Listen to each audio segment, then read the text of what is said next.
I didn't know until yesterday that Kid Rock was lip syncing. It's syncing.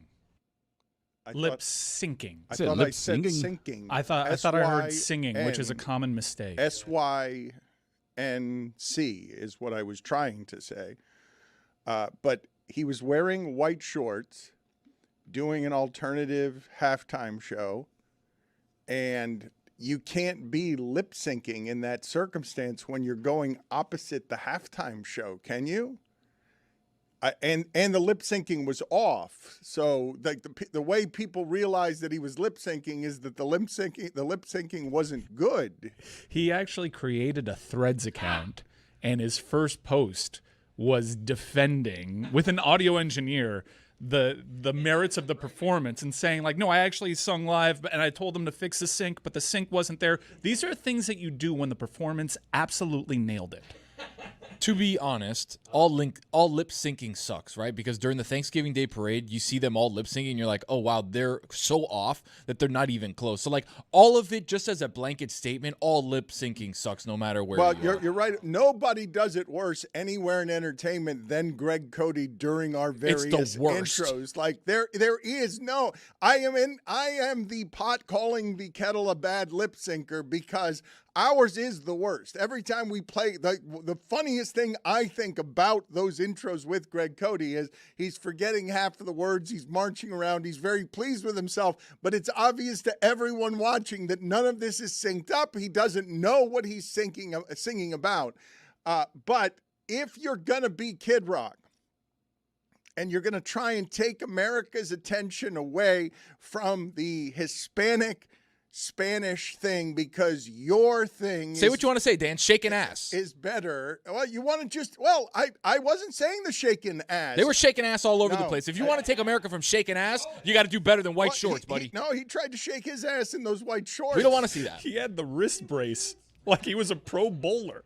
How old is Bob? Can you tell me how old Bob is? So he's singing a 30-year-old song. He's singing it in white shorts, and he's lip syncing. And I saw a clip of him on with Laura Ingraham, and he's like, no, I'm going to put it on my social media tonight. My DJ's coming over to my living room, and we're going to show you that we did it correctly. Yeah, and that's when he created the Threads account to defend his himself. But he said he was going to do it. He was going to show everybody that the syncing wasn't his fault. The part about the white shorts, though. I think they're just jorts, and the lighting makes you think that they're white there. Yeah, in his defense, they're just jorts. Wow. So, but he went after the $100 million Super Bowl pregame show with jorts. Like he decided to dress up. He had his name in lights too, Dan. But Bad Money, he has all of those costume design. He's going super ethnic and flamboyant, and the counter is jorts. Like, the counter's not just jorts, because there was also that country music song about, I just want to sit in my truck and drink beer and mow my lawn and not have to think about trans people. Somehow the whitest moment of Super Bowl halftime entertainment was Lady Gaga's dancing. Woof. Did you see that, Dan? Did you watch, Dan? Did you watch the halftime show? Yes. I didn't understand why Lady Gaga was there. Like, why was Lady Gaga paddling there? Why was she there?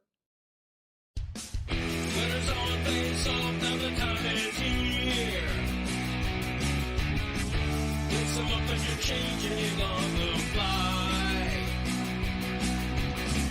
If checks and tricks are gonna make them cheer, but the bombs start to chirp and riding high. Now it's time for action. Tonight's gonna burn this bar right up. Slap shot will light the lamp so nice. Let's go for a breakaway on the chase to raise the cup. We'll be standing on our heads till we meet them at center ice. Hockey is back, Jack. Hockey is back, Jack. Hockey is back, Jack, baby, and we'll meet you at center ice.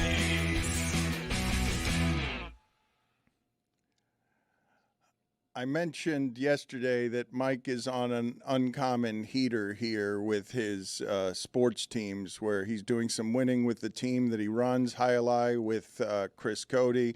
The University of Miami made a giant run that felt like cocaine snorting over the course of 6 weeks to 8 weeks. Then there's a court sauntering yesterday, a court milling about when the University of Miami beats North Carolina. But I imagine that what happened to Mike Ryan yesterday post-football, not unlike sort of the malaise that hits me around when Army-Navy starts playing, is that Mike Ryan's wandering around his life, watching and thinking and remembering about what the last few weeks have been, and he's like, all right, I'll do Heat Pelicans. Like, okay, all right, you got nothing. You got nothing else for me. I can only be so mad at Boomer Esiason all day. Give me some. Give me some sports here. All right, I'll check in on the Pelicans and see how Herb Jones is doing. I recognized him. He was like one of the 3 players that I recognized. No, it's a fair thing to throw in my face. You don't watch. I don't feel like I have to watch because I've been right again for 2.5 years when it comes to this team. And it's not a debate. It's flatly not a debate. Like, you can argue stay the course, but it is irrefutable. No one has been more right about this team over the last 2.5 years. It's amazing.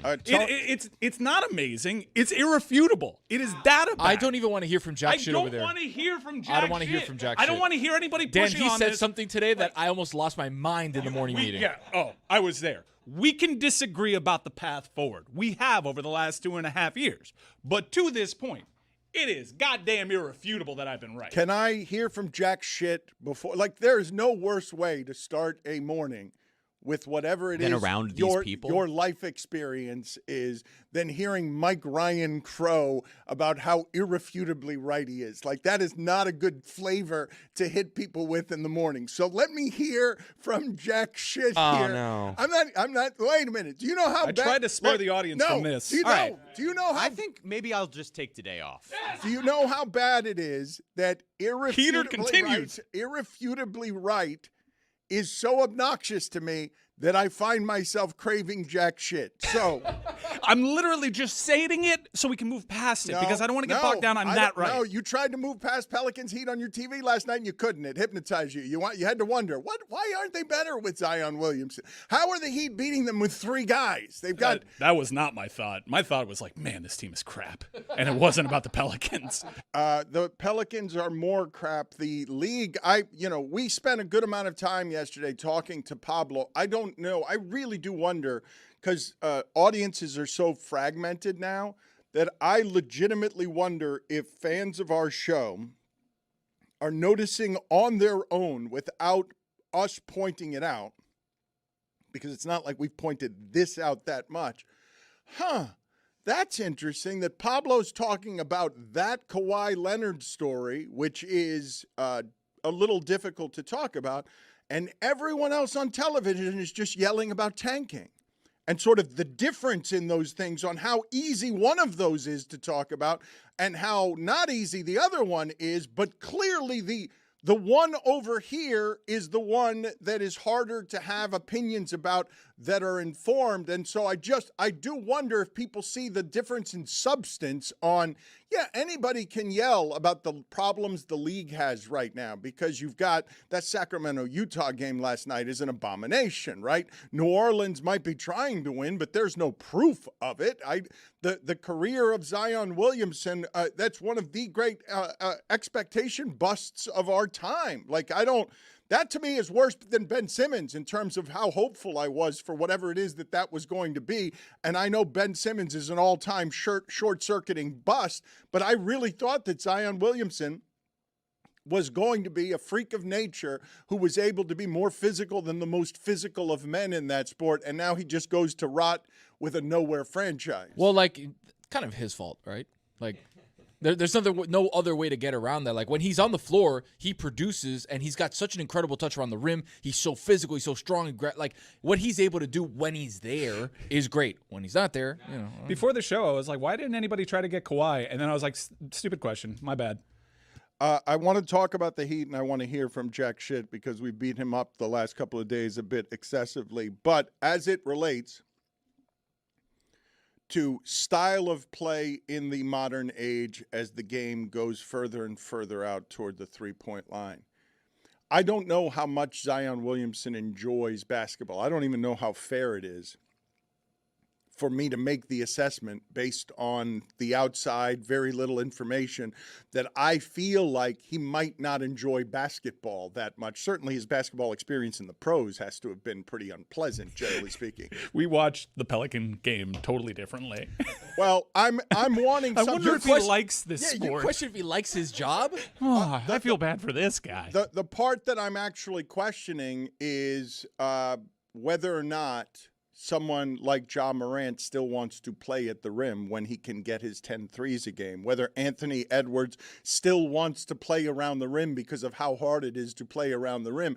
The way that Zion Williamson earns his living hurts enough that I would imagine it's less fun to play basketball than the average person who loves to play basketball, unless you're like Andrew Hawkins, who says, no, I really miss the physical. I just love being physical. Hawkins is on television right now, by the way, saying that the Miami Dolphins should trade for Kyler Murray. He says that the Dolphins should want Kyler Murray. I would imagine that would immediately excite Dolphin fans, even though I don't have a discernible eye for what the Dolphin plan is. It seems to me like they're rebuilding to be good by the time Josh Allen's done. I think the clubhouse leader is Malik Willis. Bring him over from Green Bay because the staffers from Green Bay and the general manager, the head coach, they had some success with Malik Willis, which is, grading on a curve, I would say, because Malik Willis is considered to be good because of what people's expectations are of him. Right. And sometimes he surprises people by not being terrible. The only thing that happens with Malik Willis post-draft is that every time Jordan Love goes down, they don't expect anything at all from the Packers, and then the Packers put up 17 points. Like, that's not an answer, and I don't care whether you're the guys who know the guy and therefore you want to try and develop the guy. That is not the answer.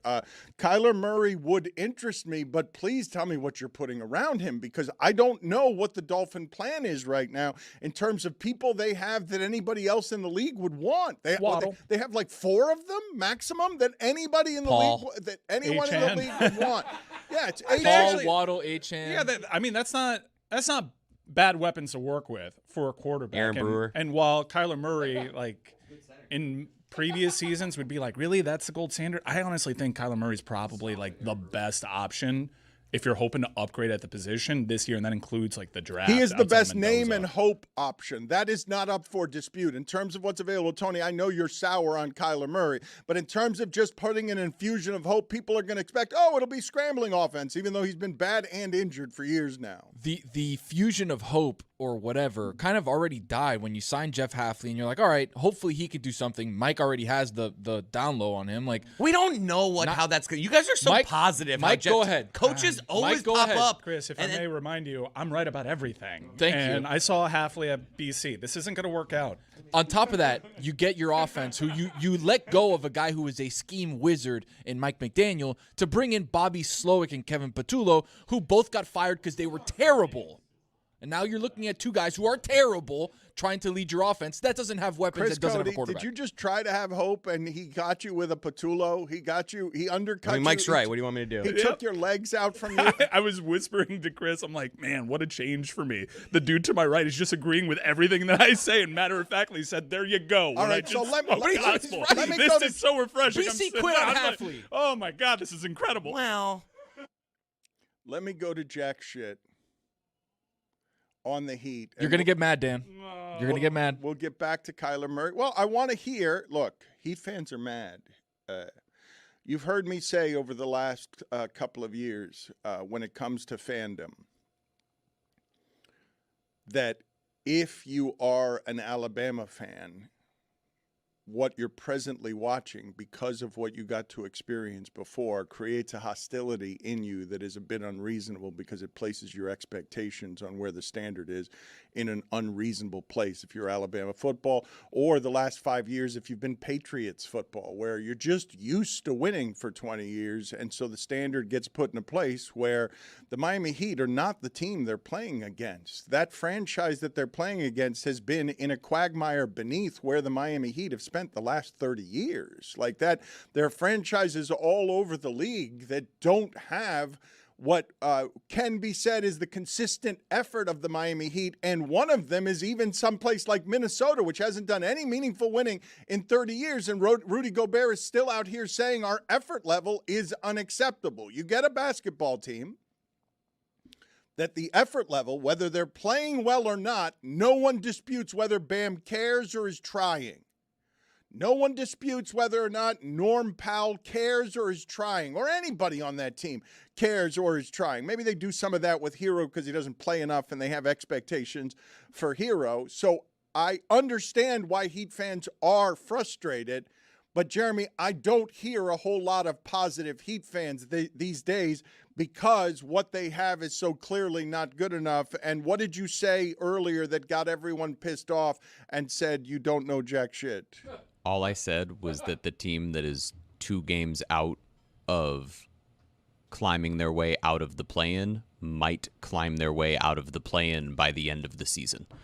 Because yesterday you saw the 3rd straight game of Kel'el Ware and Bam Adebayo having a positive impact when they're on the floor together. You saw another one of the young role players continue to play well, and Kasper Siakachonis. You saw Myron Gardner start.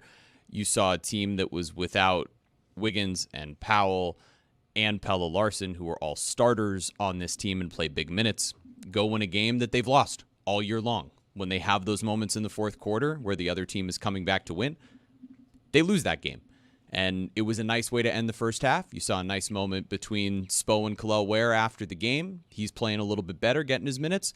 And I'm looking at a team that actually tries to win basketball games, and I enjoy that. I enjoy watching my team not try to tank. All right, I need to find somewhere on the spectrum between Mike's obnoxious sort of I've been irrevocably right for the last 8.5 decades and your I'm bored with the sound of my own voice. Yeah, well, I got told by the guy to my right I'm an icon to the Heat fan base before Mike said I it about started himself. talking. Not you, He though. wasn't calling Him. you an icon. Yeah, no. Himself. Quote, I'm an icon. I'm an icon. I'm an icon Yeah. in these streets. So what am I supposed to do? And Seriously, what am I supposed to do? now with the results in hand, people are appreciating the truth that I speak into these microphones. Yeah, this guy.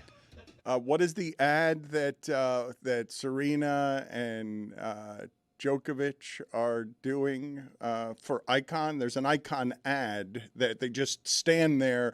You know it's them. Someone better say something. Oh, you guys don't know what I'm talking about. There is an ad for Icons where they're just silently themselves draped in some sort of... I don't see Googling. No, I see Tony Googling over there. Somebody's going to find what I'm talking about. You know the Heat are 10th in the NBA in differential? They're 10th in the NBA in differential. They have a ton of single-digit losses.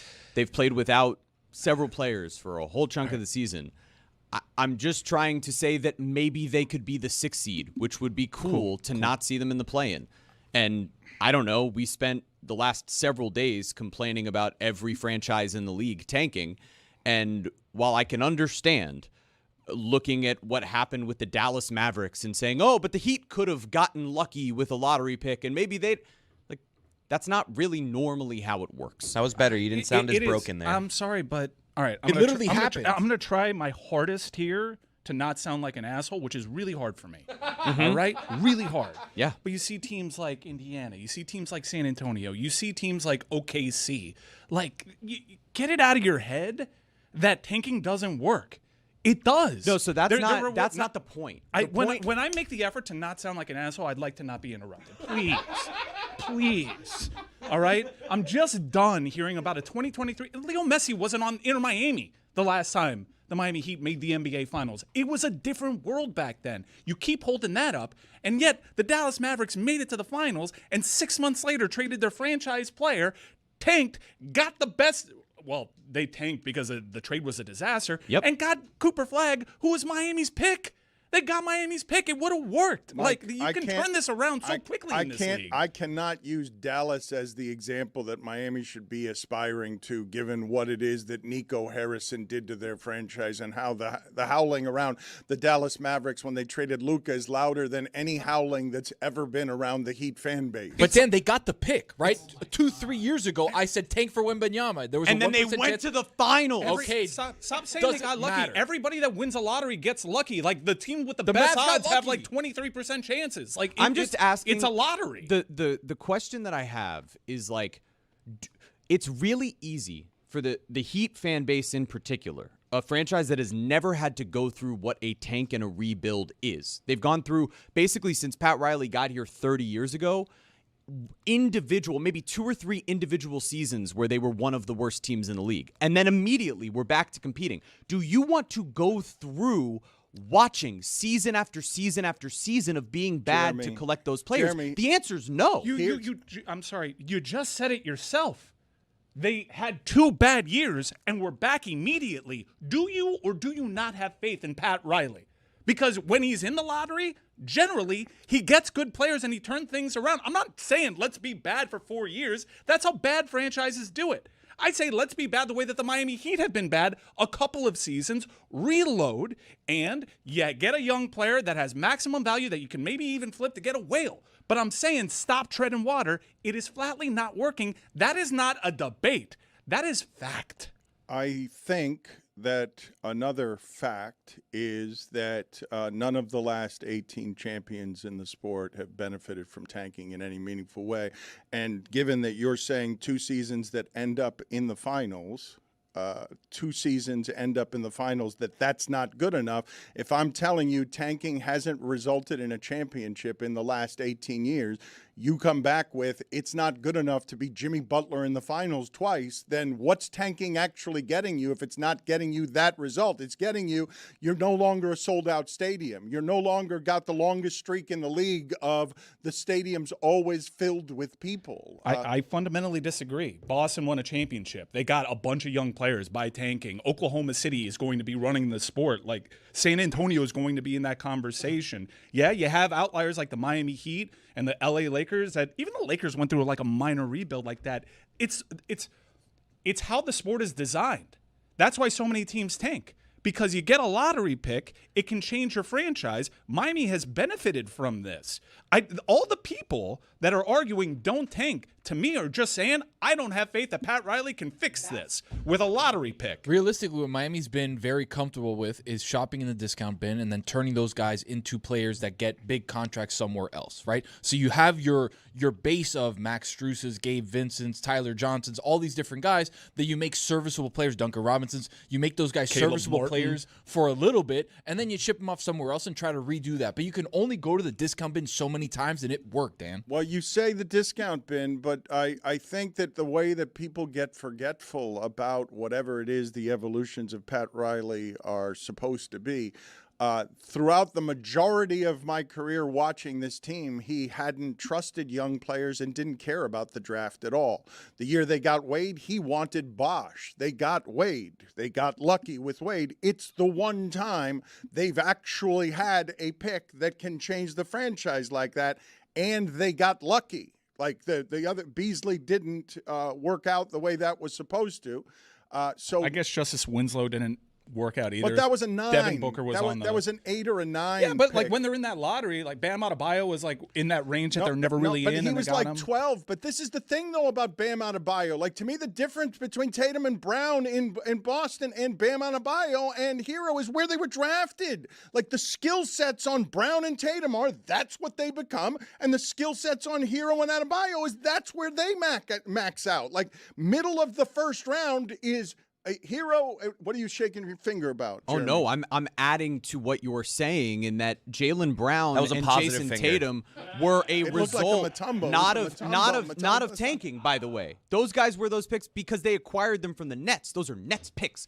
Those are not their picks, and so you have to remember that it's not as simple as, oh, be bad and go through multiple seasons of being bad. Sometimes you have to get lucky that you pull off a heist against, a franchise like Brooklyn that doesn't know how to run itself. Again, though, I'm just going to say it. There's only one time that the Heat franchise has actually used the best parts of the lottery to get to the championship round. Like, that's not where you got Adebayo. That's not where you got Tyler Hero. Don't let them forget about the Icon commercial. Dan, what I found was a GLP-1 commercial, if that's what you were thinking about with Serena. And All right, you guys can keep talking. I do have a stat of I'm the day. gonna We're talking to find it Tyler Hero. myself. I do have a stat of the day, though. Start of the day, start of the day. It is your start of the day. Start of the day, start of the day. It is your start of the day. Start of the day, start of the day. It is your start of the day. Start of the day, start of the day. It is your start of the day. In the 2025-26 season, the recently fired CP3 has played 16 games. Tyler Hero has played 11 games this season. Yeah, my father's really mad at Tyler Hero. He calls him an assortment of injured names because he never plays, and when he does play, they haven't been appreciably better when he El plays. Cojo? Does he call him El Cojo? You need something from him. It's amazing he's still here. We were at the Clevelander saying, like, oh, man, he's definitely gone, right? He's survived the Harden rumors, the Lillard rumors, the Giannis rumors. That is a frustrating Heat player. Can you help me with the history of where it is that he was drafted? Because I'm doing it off the top of my head, and I don't think I'm doing it very well when it comes to both Bam and Hero. But they're middle of the first round guys, and I've found interesting. Okay, I don't know how the rest of you look at it. Boston's still very good. Boston right now is overachieving. Boston has a model architect in Brad Stevens that's viewed as knowing exactly what to do, not just because he traded for Porzingis and for Drew Holiday and pieces that helped them win a championship, but also because he had the guts to trade Marcus Smart, who was a very popular player, and then they immediately got better. But the starting point on it is we got Jaylen Brown and we got Tatum. These are picks that at any time, the skill set when they're running around for scouts is, oh, that's the best guy in this draft. Clearly and obviously, they got two of those, and as they grow, what happens? Bam Adebayo meets him at the rim in the bubble, but as they keep growing, they get better, and they hit their ceiling, which is higher than where Bam Adebayo's ceiling is. When you just measure these things in a camp, Bam Adebayo was viewed as not what Tatum and Brown are. So your best player, your all-star, isn't as good as their all-star. Your Tyler Hero, when we're doing the simple measurements on what are these guys going to be, Brown or Tatum are drafted where you get the immortals. Like, that's where the immortals get picked. And Adebayo and Hero are maxing out their talents. Both guys 13 and 14th pick, respectively. The Heat have picked in the top 10 twice since Dwayne Wade.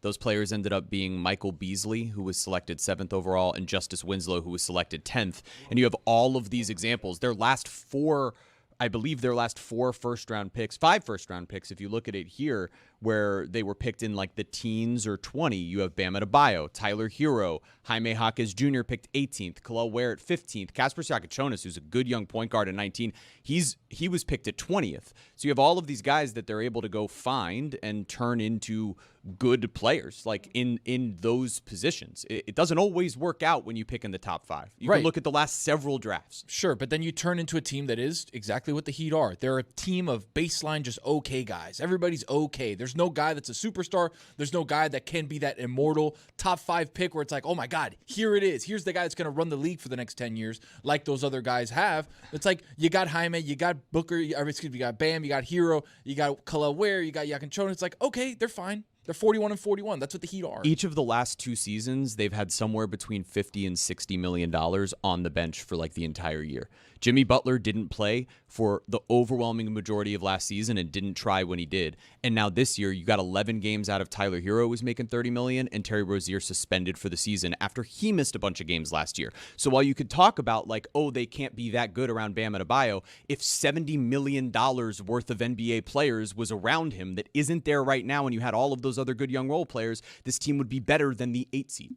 Maybe, because when Tyler Hero was there, it was also frustrating. But he missed the first 17 of the games, offseason ankle surgery, then 13 because of a toe contusion, and now 15 straight because of a rib injury. And you're out there, and now Norm Powell is missing games. And I've got to think, even though I haven't talked to him about it, and I've read some quotes recently where Riley, not unlike Wilbon, just sort of hates today's game, like has had to adapt, but doesn't love the way that everybody is playing basketball. I have to imagine that Pat Riley is a daily kind of depressed about what it is this league has become with guys sitting and him not having the control over being able to get people out there to play 82 games, given the probably inhumane way that he used to practice and people would play through anything. I've got to imagine that wherever it is that your grandpa disconnects from today's kids, today's 20-year-olds, I've got to imagine that Pat Riley watching today's sport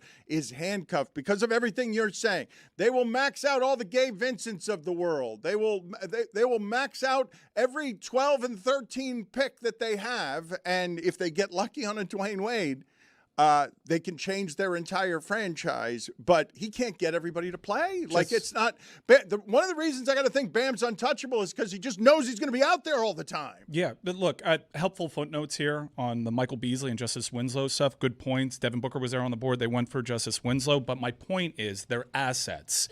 All right, Michael Beasley essentially became Mike Miller. Justice Winslow, however big of a disaster you think that pick was, especially with Booker on the board, that turned into Jay Crowder and Andre Iguodala, guys that helped make a final for this team that were key additions. They had value. And what I'm saying is when you're floating outside the lottery, it's hard to add pieces that maintain any actual value. I have a funny story that I think of every time anybody mentions Justice Winslow. Can you guys look up for me, please, what Michael Jordan traded to get ahead of the Heat that year? Because Michael Jordan that year made a trade trying to get ahead of the Heat, thinking that they wanted Frank Kaminsky. And so he drafted Frank Kaminsky when the Heat were always zoned in on Justice Winslow. And Frank Kaminsky, on top of being a funny name and a funny game, also predictably ended up being a cement-footed human being who didn't give them much. But it was something that was laughed about in Heat circles, that franchise owned by Michael Jordan, one of the worst there's ever been, tried to trade up because they thought the Heat was trying to get Frank Kaminsky. You know who tells that story best? The Phoenix Suns. Yeah, because they got this. For all the shit that the New York Knicks fans gave Kristaps Porzingis and the Knicks for that pick at 4, if you look at who was taken after that, Porzingis has actually had the better career out of like a lot of those guys outside of basically only Devin Booker. So the details there are just slightly off, because what that was that Charlotte was picking 9 that year. The Heat were picking 10. Charlotte was intent on taking Frank Kaminsky and were afraid to trade down because they thought he might get picked before the next pick. They were offered 4 first-round picks by Boston in order to move up to that 9 so that Boston could take Justice Winslow ahead of the Heat, because they knew the Heat would take Winslow. And to think about how the fortunes of the Boston Celtics franchise would have changed, because I believe some of those picks turned into Tatum and Brown. The picks that they were offering to Charlotte. So Charlotte could have had those guys. The Celtics would have invested everything in Justice Winslow, and we'd be having very different conversations about the Michael Jordan tenure in Charlotte. I don't think we would have been. I think that... Okay. That's how you handle jack shit. Yeah. You got him, Dano. Again, I could just stop. I could go. Samson, okay him. Just a freelancer. Okay. I wasn't taking that out on you. Michael Jordan was that bad an owner that I don't think that anything that he would have done there would have gotten them out of the morass. I was not condescending your point. I was just disagreeing with the idea that any one draft pick would have undone the many years of incompetence that Michael Jordan had in Charlotte. I think we fixed it. I went back and listened to yesterday to Jeremy's question. God, it was. I listened to it multiple times yesterday. So good. I showed my wife. She laughed. It's like, what is he talking about? I'm like, I don't know. So do you have the question there from yesterday for Pablo? Because he could have just said, Wasn't a question. Pablo, isn't it that It was an eloquent point. He's right. He's exactly right. Yo, that's a bar. It was an eloquent point when all I wanted was an efficient question. Like, I didn't want a tapestry.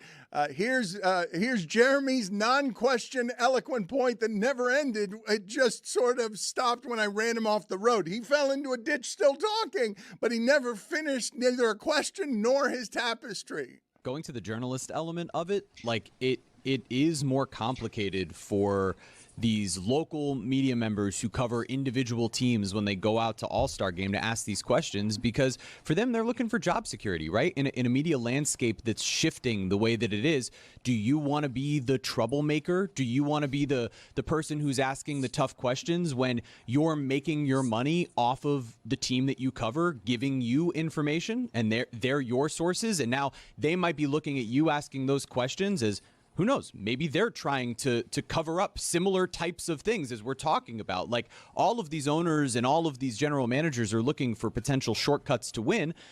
Do you really want to be the person that now potentially loses out on sources because of that? And in this specific landscape where journalism already isn't being funded, why are you going to join the fray of the sort of outcasts of the league? Pablo, it's more complicated. the thing. It's a full minute. The question that wasn't a question was a full minute, and it could have been, Pablo, are they scared for their jobs? Like that, it could have been that. It was an eloquent point, though. A tapestry. Brought me joy, a lot of joy yesterday. So you went back and listened. Yeah, I had to. I can almost say it word for word. All right, please memorize I don't like that. what we're doing. This is mean. But it's funny. The wandering past the Heat game last night when they're playing the Pelicans, and you're a champion. You're a reigning general manager champion. Your JLI Cyclones started their season yesterday, and I've got to admit, when I heard you say it, starts at 3:00 highlight, it brought me back to my dirtiest days of the weekday matinee at JLI. The weekday matinee at JLI is a sad experience. There are a lot of, used to be indoors, a lot of smokers in a warehouse, and just the general feeling of leprosy in the proceedings, a lot of degeneracy, just anybody who's doing the too aggressively the weekday matinee. At the time, keep in mind, there were people, it wasn't everybody working for home or different hours. Like, if you're at the matinee during the day at Highlight, the noon matinee, you're somebody who really enjoys your gambling. Shout out Marty Fleischman. Loved, one of my favorite people there was Marty Fleischman, the PR director who ran our poker tournaments. Thank you to Marty Fleischman for helping us save Highlight in South Florida. All class. But the matinee loved his brown suits from the 1970s, made of a combination of linoleum and pleather. It's a tricky one. Yeah, linoleum is tough. The Highlight JLI matinee. Have any of you been there? The noon weekday matinee. Oh, yeah, back That's in the good day. stuff right there. Yeah, absolutely. $2 beers, $1 dogs. Had good wings there, man. How did Dude, you would inhale them. I've never seen someone eat a bone before. Roy, I thought of you while reading. This is an odd thing to say.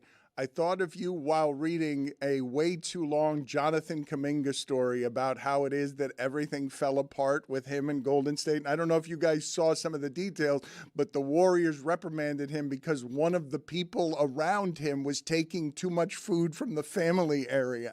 And so I thought of Roy and the idea that occasionally he'll leave here with, a barbecue rib in his shirt pocket. Like I thought of you, Roy, when because of how much you enjoy the food in the eating area. It is delicious, man. And it's the right price, right? I hear a number of people complaining about the food out there, but I'm like, it's free. I thought everybody Mediterranean I thought again. free, but yeah, but You promise? No, we don't have Mediterranean today. Aw. I've never heard people complain about free food before. To that point, the Kuminga story and the Kuminga saga has been weird with the Warriors, right? Like, you just feel like anything like, yes, his boy's taking too many ham sandwiches. I mean, What? that is an uncommon kind of petty. This story to me was way too many words for the player we're talking Jeremy, about. write it? Yeah, I'm making the decision. I'm done with Kuminga talk. Wow. He's got to do something now. I just always wonder, using him as an avatar, right? I always wonder, when is a guy right? When is a guy like Jalen Brunson right if he's complaining as the second man? I should be touching the ball more. I shouldn't be behind Luka. Like I never. Now, obviously, he should be behind Steph. But once Steph is the star of your team, will you ever be like? I'm assuming that when Jordan Poole goes to Washington, he thinks, now watch what I'm gonna do. Now that I don't have to share a ball with somebody who's better than me, watch what it is that I can do. I have no idea how good Kuminga is. I do have an idea that he's a good deal better than Steve Kerr thinks he is. Like, I think that it's not about the food in the eating area. It's about Steve Kerr doesn't think Kuminga's as good as Kuminga thinks Kuminga is. Now we're going to find out right now, right? Like, he's traded. He's got his new team. Like, he's going to be able to play the way that he wants to play. And we'll see if he's the Jalen Brunson type where we look back in a couple years and be like, damn, Kuminga was really being held back by the Warriors. It's just a hard one to do with Steve Kerr because he rules the sport, right? Like, it's clear in that story that how personal everything had become there with him, that he was really pissed that somebody was just an anchor on his career. He's looking at the guy who's supposed to be the ally in Steve Kerr, and he's like, you are an anchor on my career. You're not making me better. You're the one holding me back. What a daily miserable experience that must be, to think you're like Mike Ryan. I'm always right, and I can't get off the bench. I'm the best who's always right here. And look at who they sub me for. Old Jack Shit is getting in the game, bored with his own voice.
When you're taking your shirt off and using your body as comedy, you're going.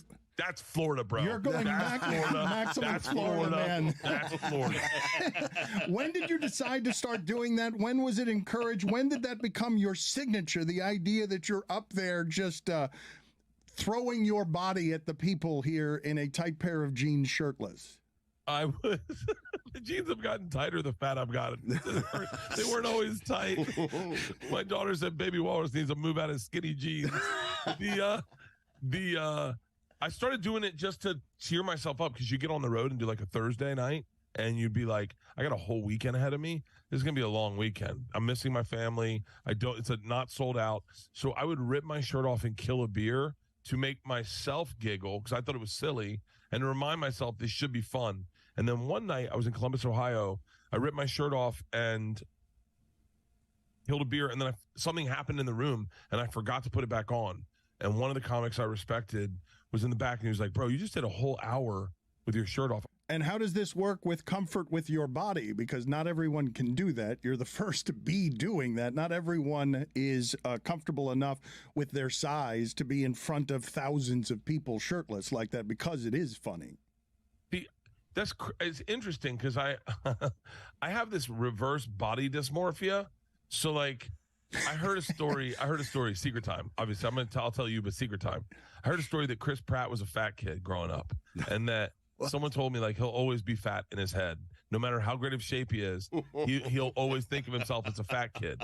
I was in shape as a kid, and so I do not see myself fat at all. As a matter of fact, I think in Razzle Dazzle I look low key jacked. I think I look better than I've ever looked. My shoulders, dude, look at my shoulders. You are jacked. Oh, yeah.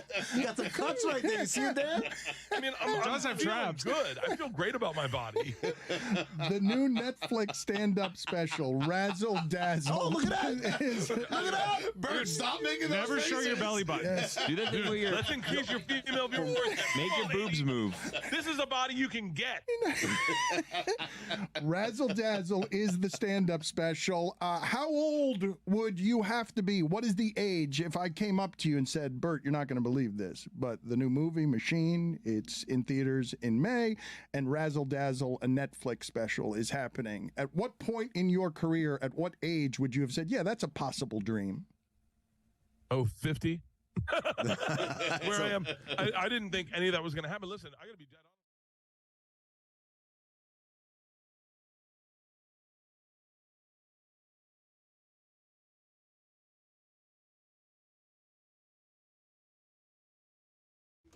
This episode of the Dan Le Batard Show is presented by DraftKings. DraftKings! The crown is yours. All right, let's go. Let's get started. The commercial I was thinking of was Lacoste, and it's wordlessly, Djokovic and Serena, they're sort of covered wordlessly in fabric, and it just says, playing with icons. That's the commercial that I was thinking of. David Sampson comes on with us now, as he does every week. The name of the podcast is Nothing Personal. He covers a lot of ground, as I keep saying every time that he's on, that never mind solo. I don't hear a group of people talking about very much, and he handles it, just him and Coca. Coca and Danny B around here are up for some sort of award, some sort of podcast award. What are you smirking about? Is it because of the name of the award? And Kirsten. That makes you smile? What are you smiling about? No, I'm smiling, wondering whether the budget for awards approaches PTFOs, because I don't know what we spent or what the submission fees were. But let me tell you, Coca and Danny B up for the same award in the same category as the Jenga piece for their shows, meaning without Matthew Coca, Nothing Personal falls apart. Jenga. Without Danny B, the Dan Le Batard Show falls apart. And so I said to Coca on the show this morning live, you got this, man, because without you, Nothing Personal is toast. But, of course, no one from PTFO was nominated for a Jenga award. There's too many damn people. What are these awards now? The Duckies. The first. Now, I don't think you can call them the first annual. I think it's just the first. The inaugural Ducky Awards in L.A. And I said, Coca, you're going there. He's on a plane to L.A., leaving shortly. I said, hey, you're going to be there for All-Star Weekend with a bunch of other people Dan paid to go there. You could go out and do stuff. And he thought he wasn't cool enough to hang out with Pablo or Amin. I want to play some sound for you here that has enraged Mike Ryan. Boomer Esiason, who looks like the future of America, okay, if some people get their way. Boomer Esiason is the avatar that will appear as one of the stars on the flag in just how people should look in the next version of homogenized America. Let's listen to Boomer Esiason getting mad that the Olympics would have a few Americans saying, yeah, I got some bittersweet sort of feelings about representing my country. But I mean, like I was sitting there watching, the freestyle skating by, our ice skating team, No. figure skating team that won the gold medal. Are they happy to represent America? Yeah, they seem to be Okay. happy to represent All right. America. Not everybody is, but everybody should just pipe down and just do their sport and play for our country and respect the flag and respect everything that's going on. Shut up and ski. That's it. Pipe down is such a great old person phrase. Can someone find me the origins of pipe down? Why are pipes coming down? What's happening when pipes are coming down? It's another way to say shut up. It's another way to say bleep you on mainstream television. Then say that. Say that. Say what you mean. Say it with your chest, you chicken shit. Because your MAGA-coded bullshit that's been going on for 10 years, the guy is in office for a second time because his whole platform is how much this country stinks. Yet you sit on the sidelines when Nick Bosa wears a MAGA hat on the postgame. Where's the same energy? I'm a sports fan. My soccer team won the Club World Cup. He was on the friggin' stage. I had to eat it. I'm a NASCAR fan. Riley Gaines is giving incantations. The president is literally taking laps at the Daytona International Motor Speedway. It took me 45 minutes to get into the national championship game because the Secret Service is there checking everybody because he so effectively uses sports to sports wash his image. And yet I've had to eat it. You got your way. They're not kneeling during the anthem. They're doing everything they can so you can live in your little bubble and not be threatened by the reality of your decisions, the cost of what you actually voted for. The liberals, the left, they all had to eat it because you guys were so loud and so soft and so triggered. But you can't tune in to the Winter Olympics, a sport that you probably only worry about every 4 years. And you don't want to be faced with the reality that maybe some people, and according to polling, a hell of a lot of people, aren't exactly thrilled with how things are going in this country. And they are using their one moment, in most cases, to highlight that because that is universally American. And you want them to shut up? Quit being a pussy, Boomer Esiason. Put your name to it. Say what you fucking mean. He did. No, he didn't. He just said shut up. He just said shut up. Pipe down. He said pipe down. I am so sick of these snowflakes that were telling me I was soft for 10 years. And I had to swallow it. I had to swallow it. You use your platform however you want.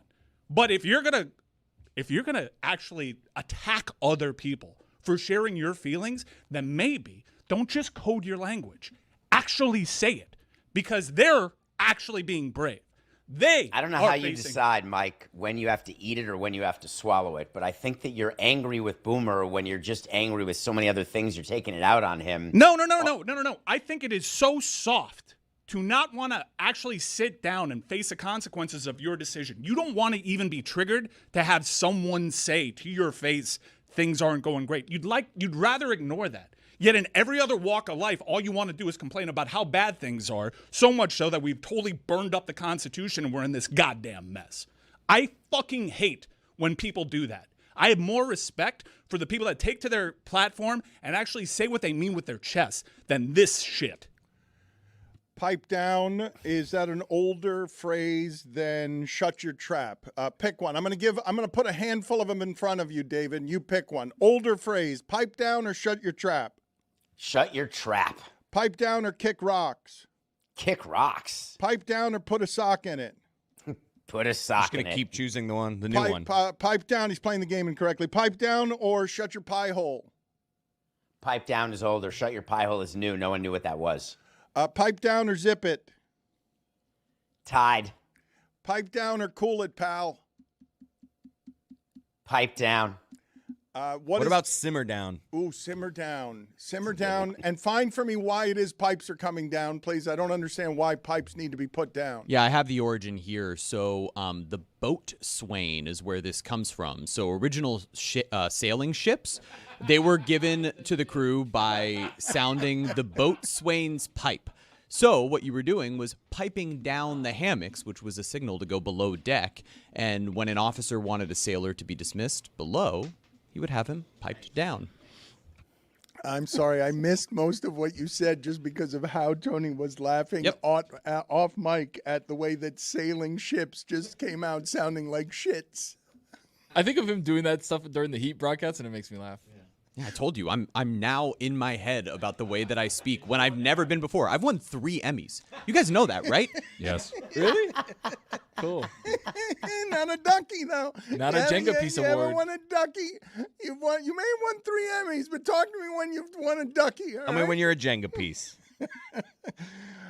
David, I have been, I'm going to say, just a little bit surprised by the idea that in Adam Silver's spectrum as leader, I've seen him go from a really strong figure viewed as the most progressive and strongest commissioner in sport to a precipitous descent since that makes it clear to me that he works for the owners the same way Goodell does, although less polished than Goodell does it, because I believe he's gone from very strong to very weak. Where are you with Silver having lost control of his league?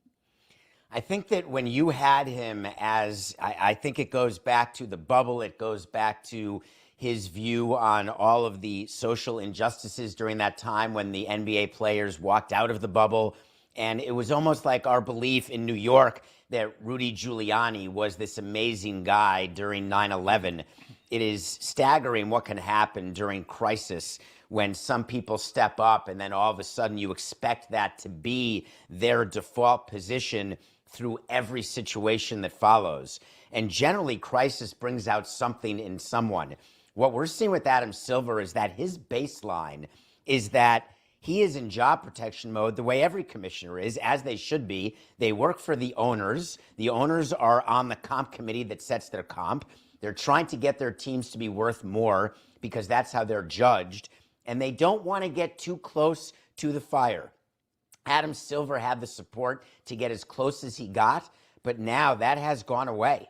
And so you're seeing Adam Silver become a normal commissioner now.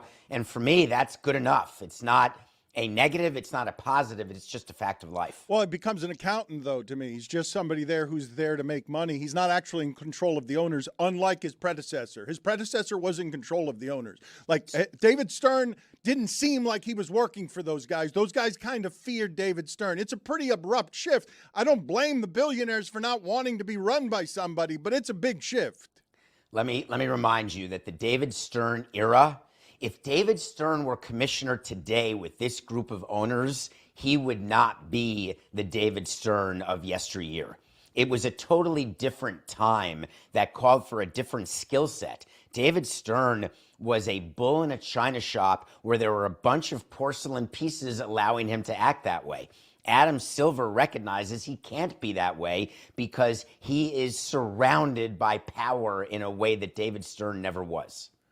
I wanted to ask you here about Pablo's story. It's now 8 installments, and you and Amin have been great in providing a really strong executive, lawyerly strength and wisdom and nuance to everything that's happening around a complicated story here.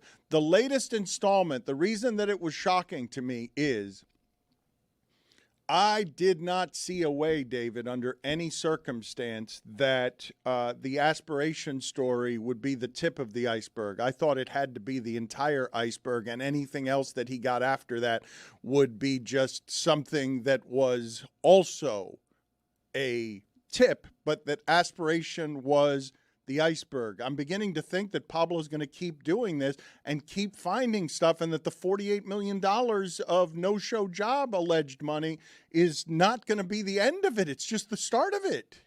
Well, you know Pablo like I know Pablo, and he is like a dog with a bone. And the benefit of having an episode 1 the way we had it on September 3rd, where this aspiration story was broken by Pablo. He had done reporting on it for months, but it hadn't seen the light of day. Once it sees the light of day, you end up getting more incoming calls than before the story is released, when it's all outgoing calls. Because once something comes out, then all of a sudden people are like, oh, wait a minute, I know something about this. Let me get in touch with the person who's doing the story. So it's pretty common that there'd be more there. When Pablo started with us on September 3rd, he did not know where there was. And that's the beautiful thing about investigative journalism, is you do your work that can stand on its own, but you have to be I guess, flexible enough to have more episodes. Not just because people are watching and interested, and the NBA trembles every time Pablo releases a show. Can you imagine if he ever did one live? You do live, then it's absolute insanity. But he has discovered so many more things, and he's not stopping, Dan. You've given him this money, you've given him this power, and he's using it to not just purposely take down institutions, he's doing it to expose what is actually happening within these institutions, and the audience loves it. I need to correct you and Pablo. We, Meadowlark Media, all the full-time people here own a percentage of the company. We have invested in the journalism of what it is that Pablo is doing, not me. And when you say that this last episode that you did was interesting to you, I'll ask you the same question that I asked Pablo yesterday. If you chose one thing from the last episode that stayed with you, for me, it was that this pursuit of Ballmer and this obsession of Ballmer can be linked through Kawhi's trainer and a lawsuit back to 2017 when he wasn't even with the Clippers. Like that to me was more interesting than all other things. But what was it to you, having gone through all of the paperwork? Yeah, to me, it was the end. The end of the episode just was gobsmacking to me, because what Pablo presented was the possibility of a document existing. And a document is what Adam Silver and Wachtell Lipton have been looking for, a smoking gun, they call it, which is obviously a totally incorrect way of describing evidence in the investigation that is happening against Steve Ballmer and the Clippers. But a document that Pablo is wondering whether it exists, talking about salary cap circumvention. Tampering is what you're referring to. That wasn't interesting to me, because everyone tampers with our guys and we tamper with everyone else's guys, and we're planning years ahead with our tampering always. So that was standard. But a document where there is absolute salary cap circumvention for a second time, this major, that requires punishment of Steve Ballmer, and that's something that Adam Silver, in my opinion, has been trying to avoid. And if that document exists, and we don't know whether it does, but incoming calls will be helpful here, if it does exist, that would be the end of Adam Silver trying to avoid punishment. Dave, longtime NBA insider Mark Stein reports that an unidentified group has reportedly expressed interest in having Mark Cuban buy back the Mavericks.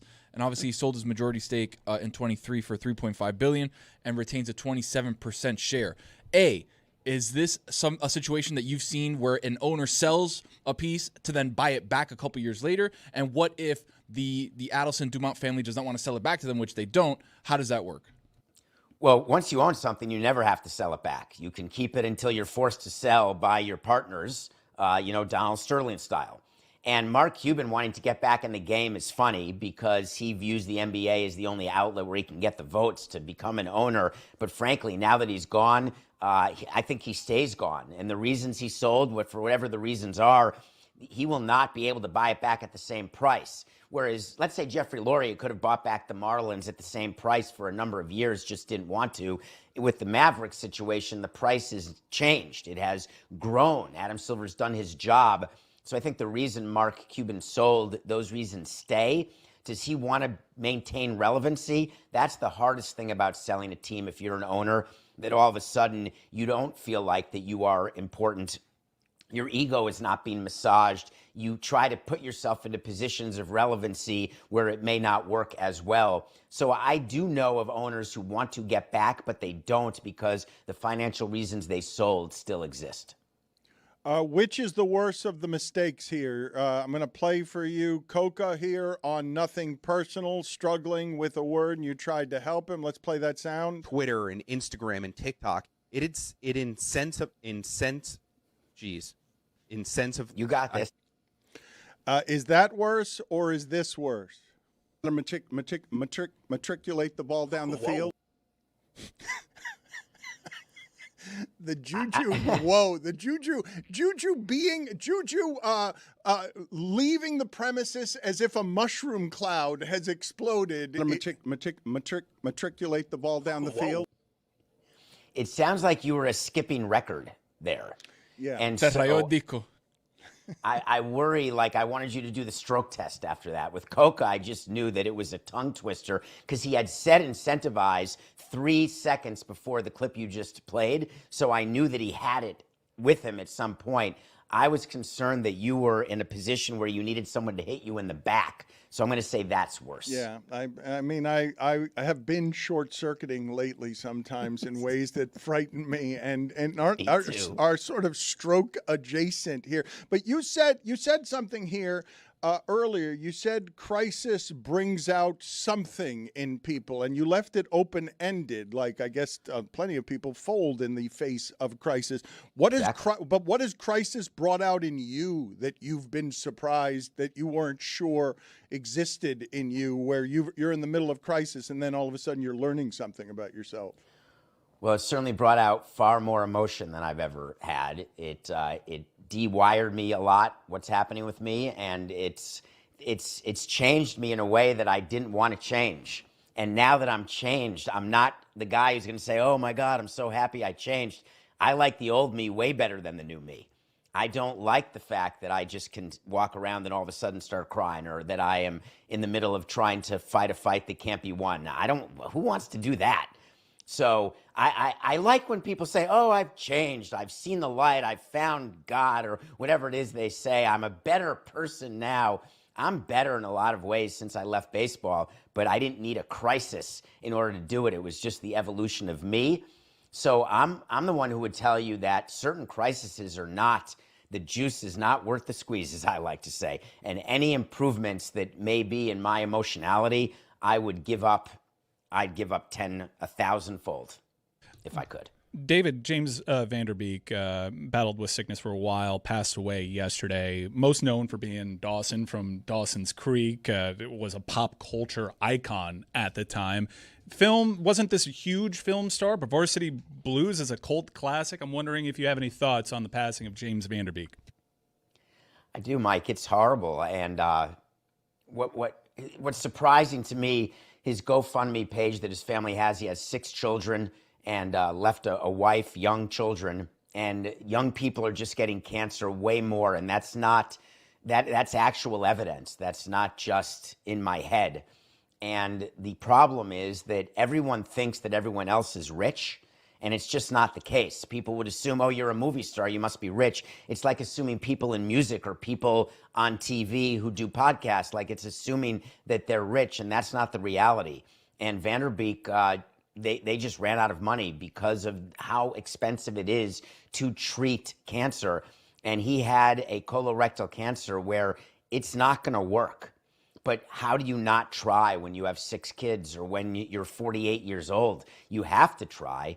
And now the family is left cleaning up financial ruin and dealing with the loss of a husband and a father. There's nothing positive about when young people get cancer. There's nothing to learn from it. It's not, there's not one thing.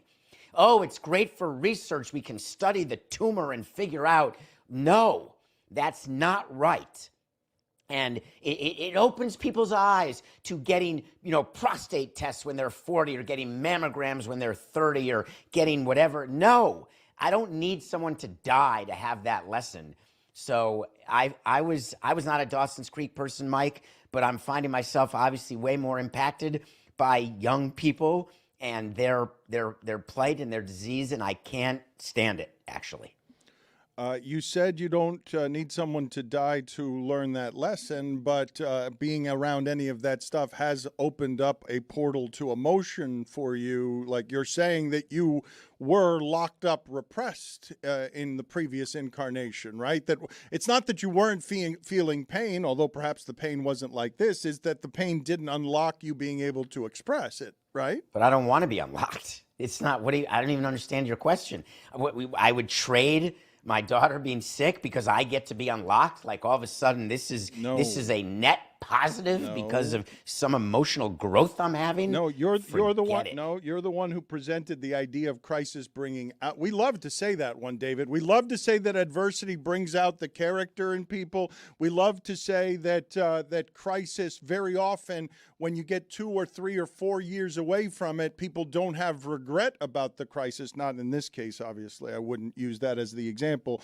but are grateful for the crisis because it changed them into somebody who had a different life perspective. Yeah, so I find that those crises tend to be when you lose a limb or when you have an accident that you recover from. I have not yet met, and I spend a lot of my day when I'm not speaking to Mike Ryan off the air, I spend a lot of my time trying to meet people to figure out if it's possible to grow or recover or just function on a daily basis. And I'm getting very mixed results, I must say. And I have no idea what my world will look like in 6 months and tomorrow or a year or 10 years. But I just, it's not a journey that I'm interested in. I don't want to see what life is going to be like in certain instances. But again, when you have no choice, you have no choice. So you do what's instinctual, but then you spend your entire life wondering, are you doing it right? Or what regrets you will have. I never used to live that way. I was much happier when I had not one regret, never thought of having a regret. I just pushed forward like a bull in a china shop. And now I'm questioning every time I decide to go for a run. I'm the distinction that I guess I'm making somewhere inside of the worst loss I've felt, the death of my brother. I wouldn't, I'd trade anything to have him back, but it doesn't mean that I don't have an altered life perspective that I could not have had if he had not died.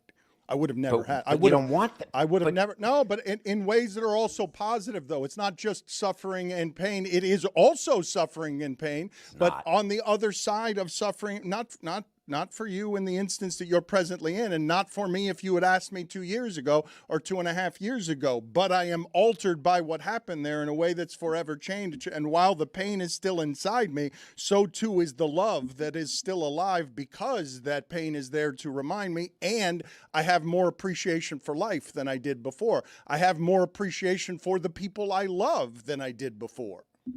Yeah, I don't want to be where you are.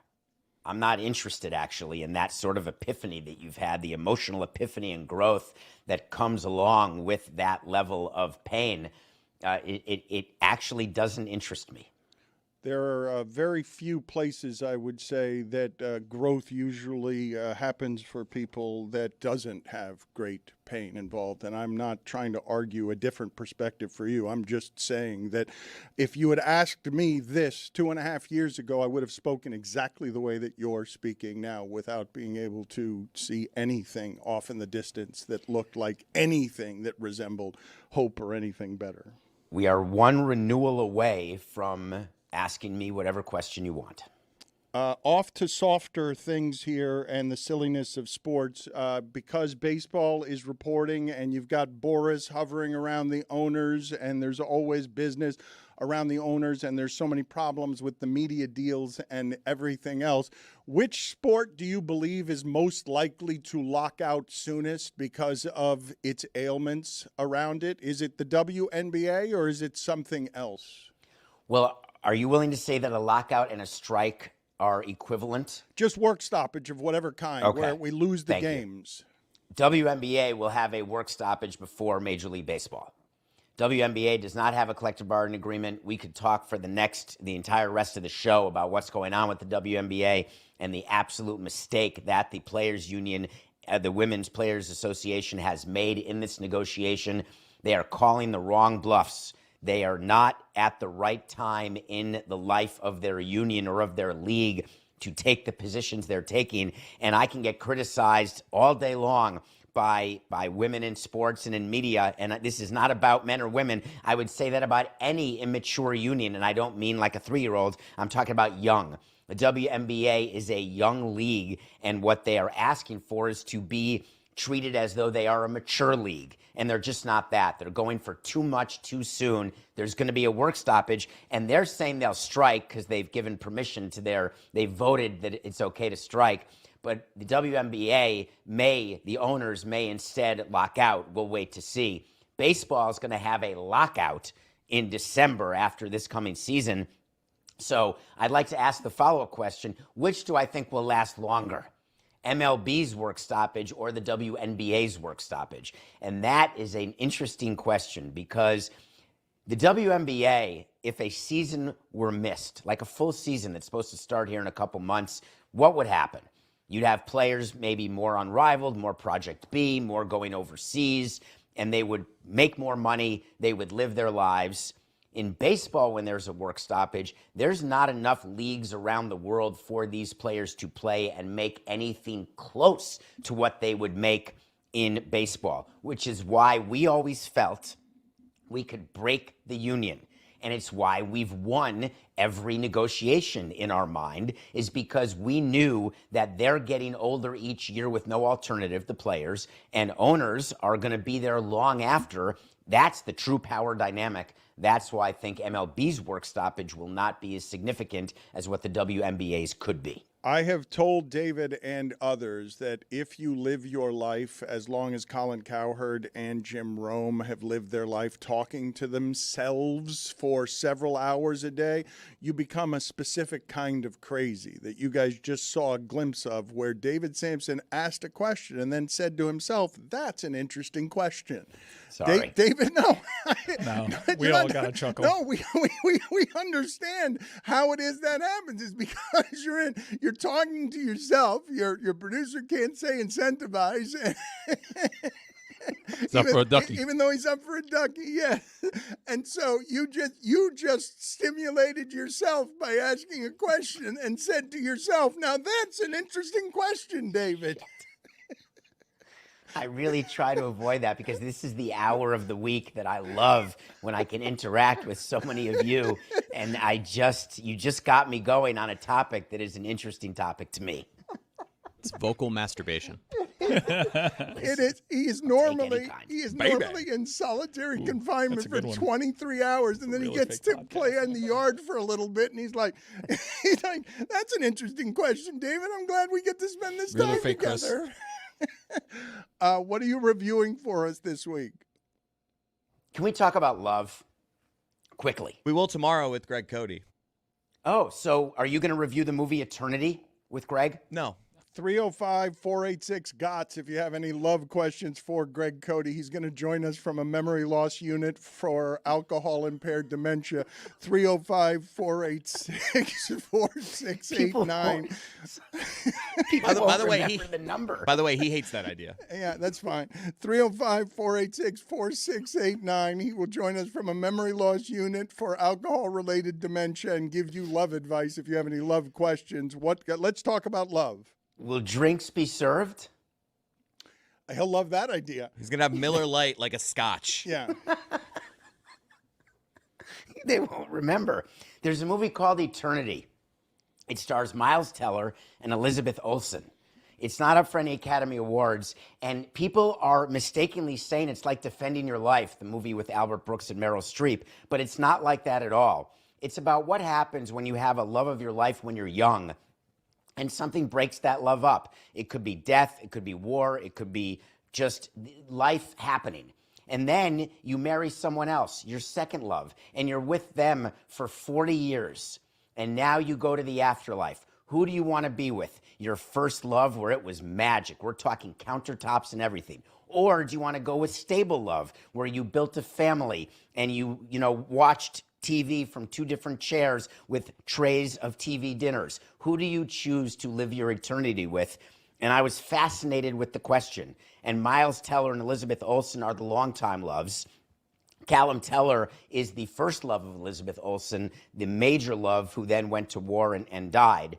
And they all meet up again in the afterlife, and choices have to be made. And it got me thinking, what would I choose?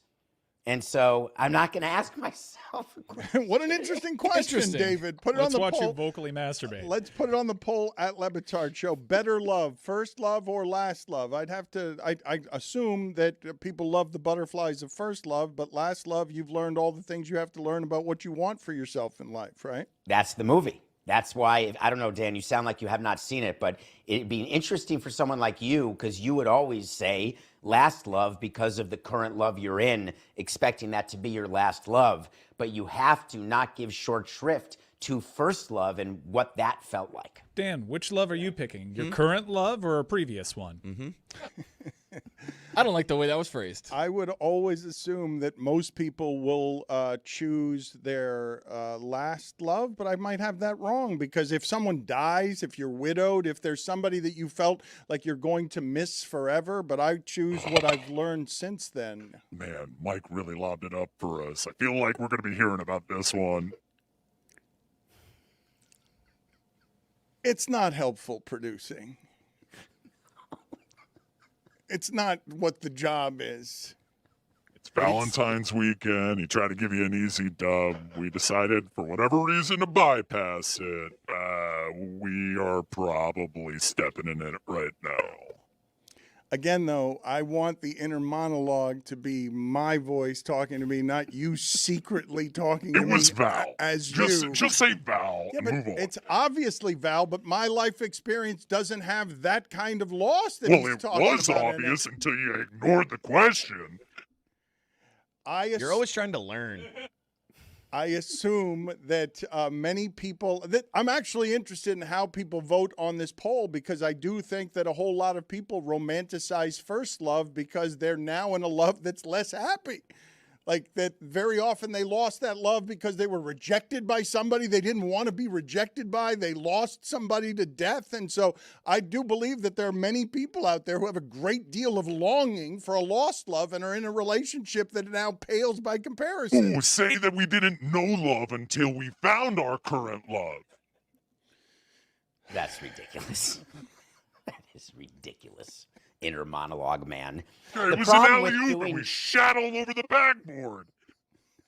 The problem with first love that's cut short is if you have to do eternity, I would argue that I can't do eternity with any love.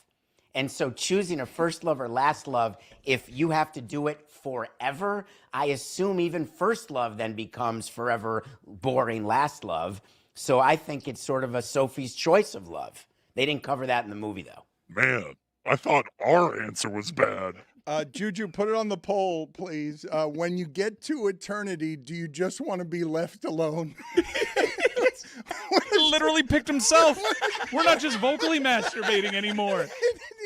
David wants to get to eternity and be like, well, that's an interesting question, David. I'm glad you asked me. I'll pick a 3 a.m. movie by myself in the dark on my couch. Thank you. I've got some interesting thoughts on that. You're such great company, down with it. David. I like the honesty.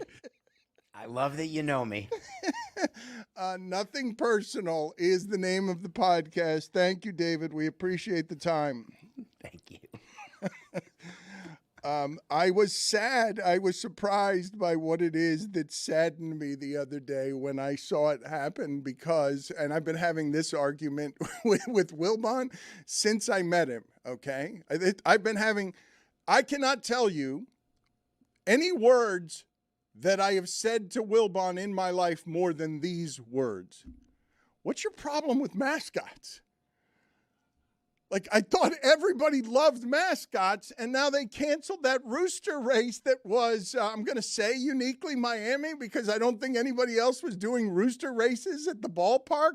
And the rooster, you saw it 2 or 3 times ago, Tony went out to a local bar here near Calle Ocho in the middle of the day, and poor Rose was chasing around roosters who have been feeding desayuno there and been having bread con mantequilla outside. There was like 20 of them. Yeah, it was a whole family Not of roosters. poor Rose. out She was there. the aggressor.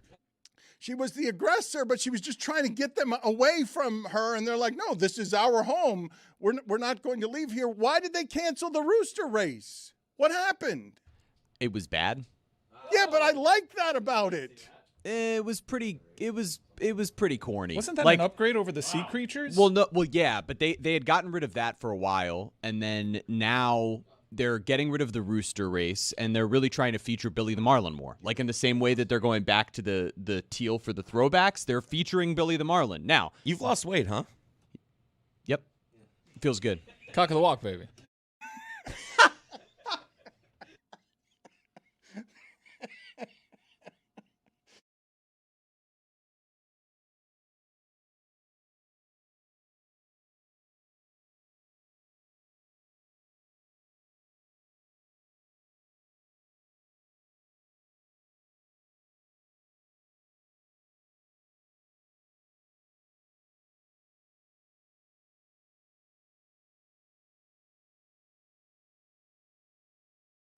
used to the Netflix specials, but with the Machine movie, that was sitting on a shelf. They weren't doing anything with it, and they weren't going to release it.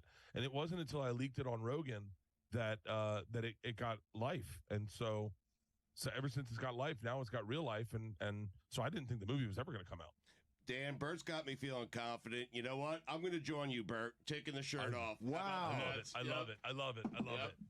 Well, I'm going to have to do it, too. I, too, was ripped when I was younger, Bert. I'm going to have to do it. Let's all be. Come on, bros. Oh, man. I don't really want to do Round the this. horn. but- Stu, you're looking good. The Mano Lantern. Thank you. Okay. Oh, my Dan's God. doing it too. Dano! 20 years. Take the uncomfortable. top off. Oh, jeez. All right. You are allowing us to be more comfortable with our physical Okay. appearances. I have to take off my nipple stickers.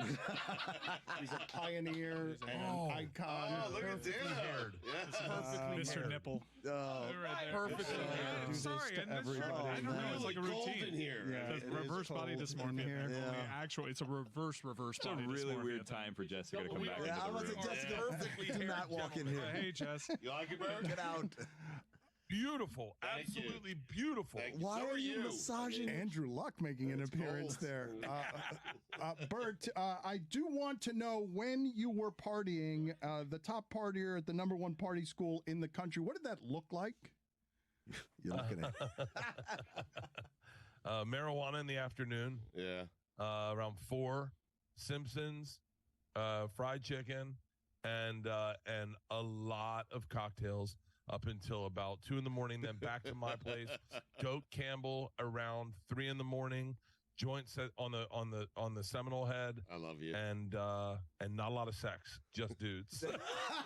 The best 6.5 years of your life, Bert. How much public nudity was there? An aggressive amount. This is back before that was considered assault. You can't do that. You shouldn't be. Publicly nude is probably a bad idea, but this was a different time. I'm feeling assaulted right now in this room. I took a dump on a pizza box to win an election. Like I was totally naked. Like this is back when that was called provoking. That is a great sentence. I took a dump on a pizza box to win an election.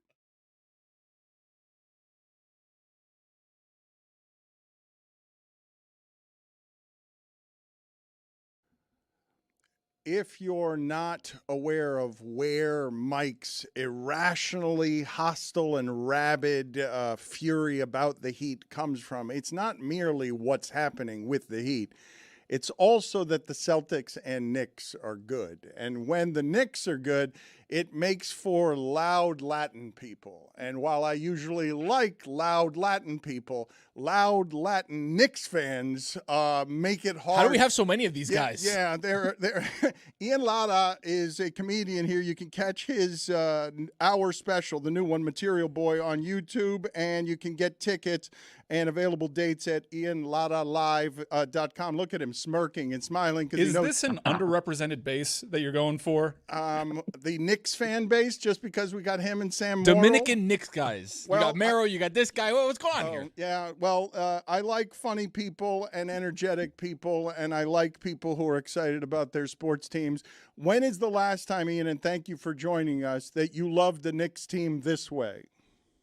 Thank you for having me. I appreciate it. And honestly, the last few years have been good. I feel like we've advanced a little bit further every year. So I'm thinking this is the year. And we just added Alvarado, and I don't know if you saw the game he had yesterday, but the Latin loud fans are just going to multiply. Yeah, 26 points he had. And you feel how about Karl Anthony Towns? What's your relationship with him? Because he's going to get some grande por gusto if he disappears in the playoffs.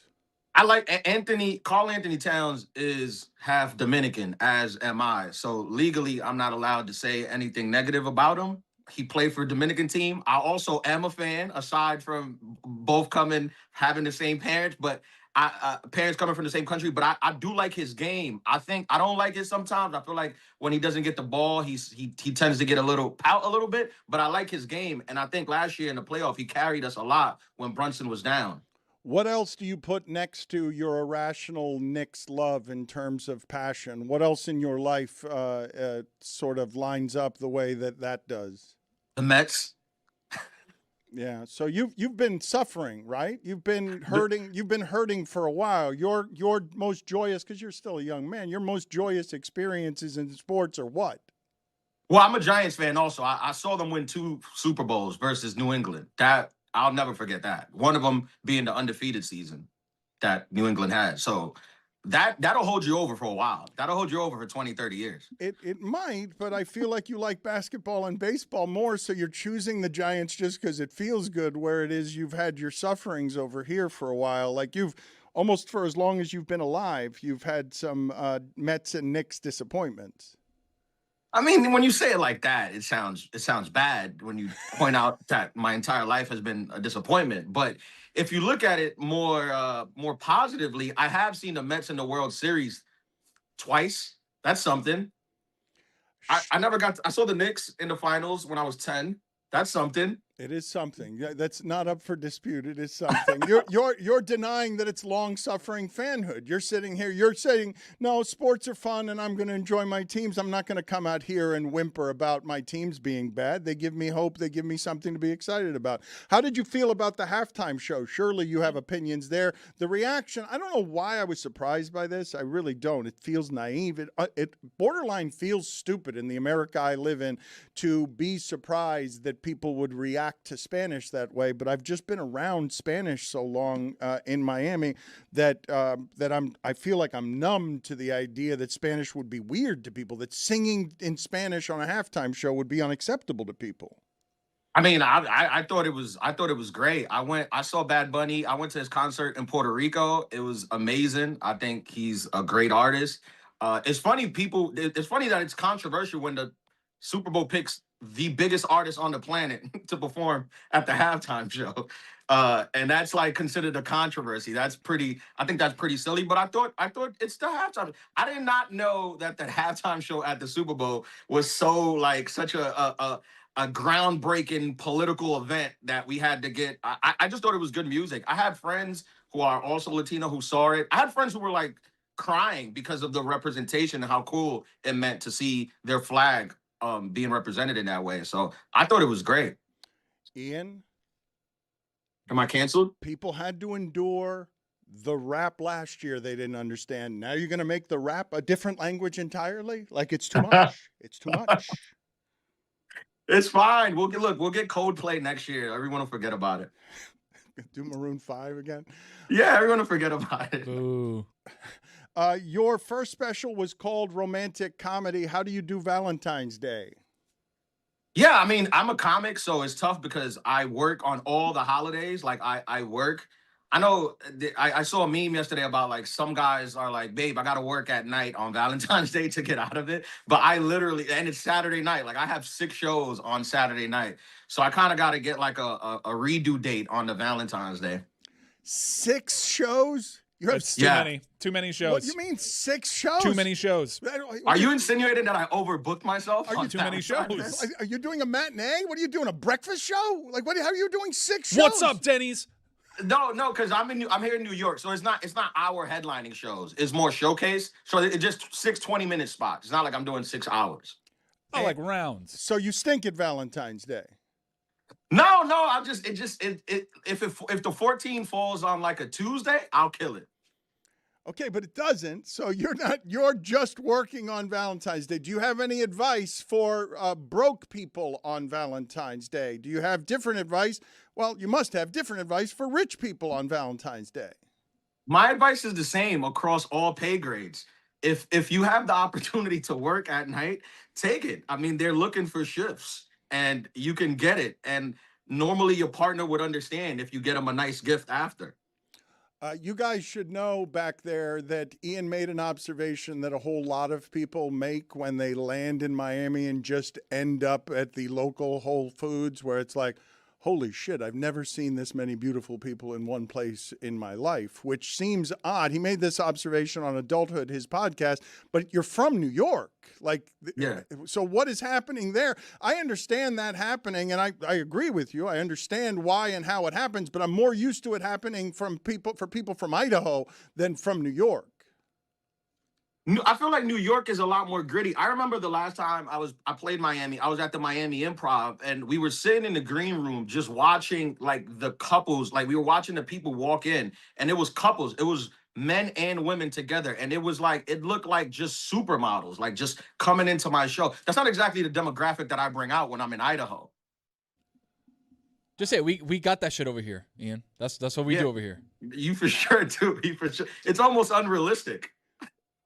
Per square foot, it is. And you said the spot, Dan, Whole Foods. You know what you're doing over there. You know what you're doing. Even Trader Joe's. You see it as soon as you get out. As soon as you walk out the gate at the airport, you're like, this seems. It's like Instagram. It's like you're in the live version of Instagram. Everybody looks like they're wearing a filter. We said too much. Refran del Dia is, Valor's wondering why I like going to Whole Foods so much. Refran del Dia. This is where shopping is a pleasure. Refran del Dia is something that we See do. you, Lavelle. Just covering our tracks. It goes without saying that I love my wife. I'm happier than I've ever been. It definitely doesn't go without saying. Just say it.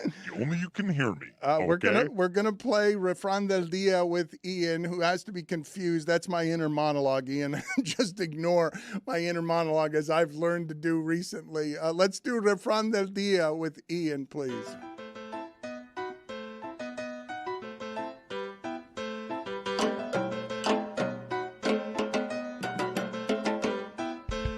Dímelo, mi gente. Ian, ¿qué es lo mío? Dímelo. Tranquilo. Aquí tropical, mira. We do a thing called Refran del Dia, which I give a Hispanic or usually Cuban dicho, and then I get the translation of it literally, and then we kind of talk back and forth. But what I wanted to do is a little bit of a remix to that, okay? So what I want to do is, you're probably Dominican. I want to bring you something that is Dominican, but also something else, and I want you to choose between the two. You ready? I'm going to give you an example. All right. Rum. Dominican rum or Puerto Rican rum? Dominican rum. What's your favorite? Brugal. Come on, talk to me.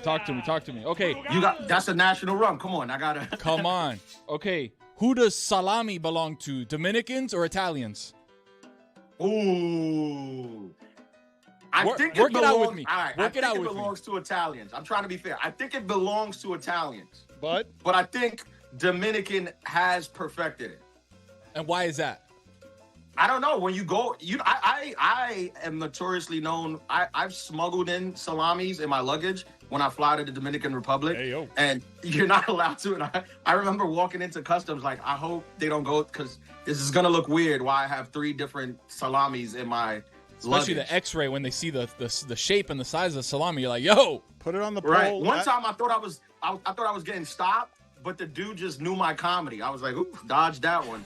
Okay, so you were almost wandering around an imprisoned area, somebody asking you, what are you in for? I smuggled salami.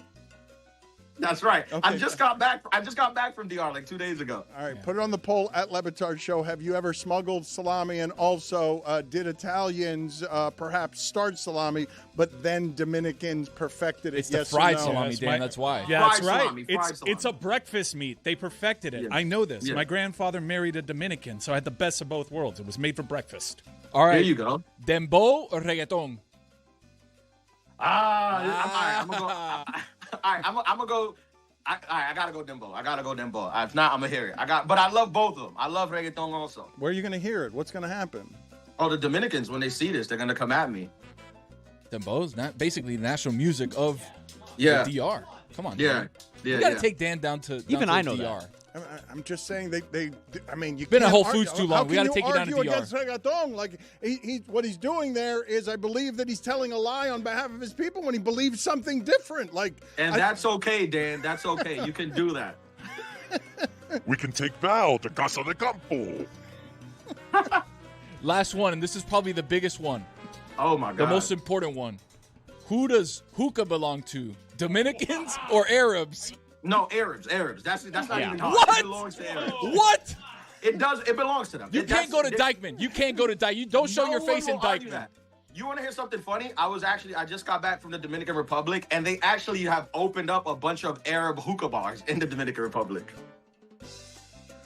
I'm going to suck the fun out of this, the music, Like a hookah, and, of course. yes, and all the joy that we're getting out of this by just playing for Ian, since he's from New York, some sound from Boomer Esiason talking about the Winter Olympics. I tried. I just want to get Ian's thoughts on this Boomer Esiason You sure about sound. this?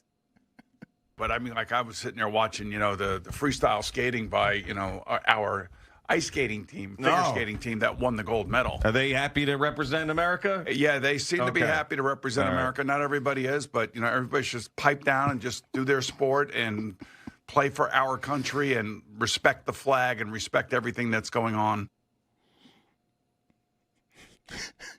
Ian, your thoughts?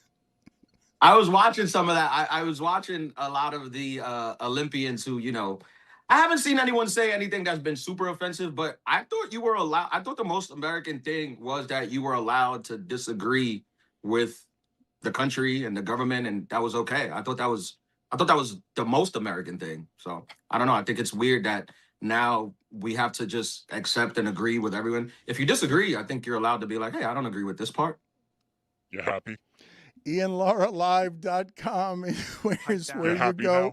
if you We were want having his fun. We show were and dancing. tickets. People were dancing. It's as if I came on to Bad Bunny's halftime show in the middle of it while Lady Gaga was dancing and just held up a Doggy fist paddling. of Hispanic.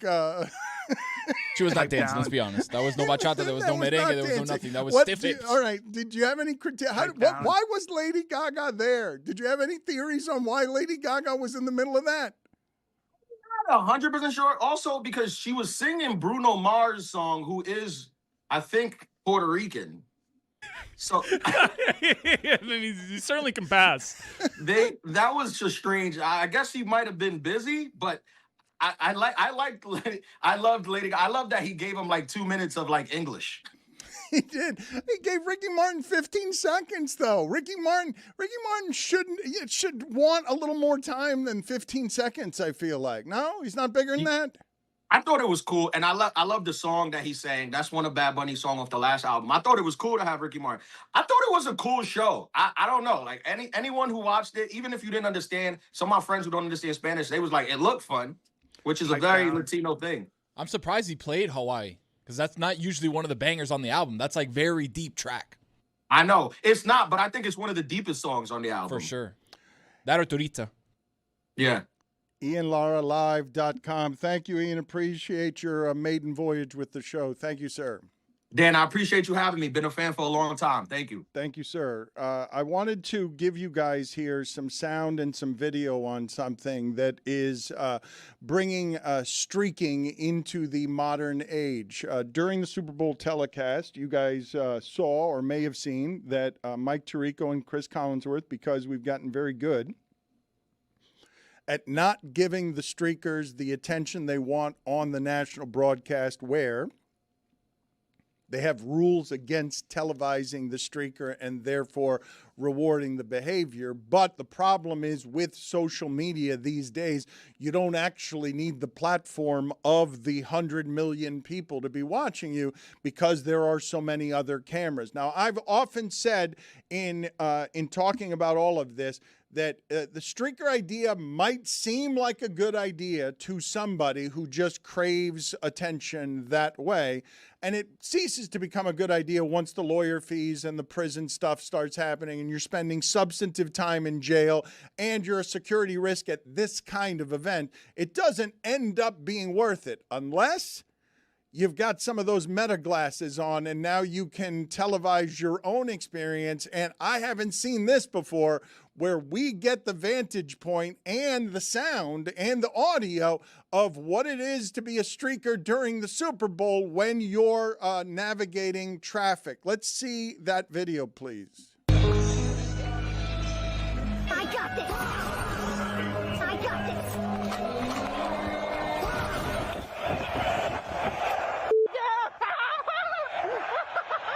Let's go! Come on. Come on.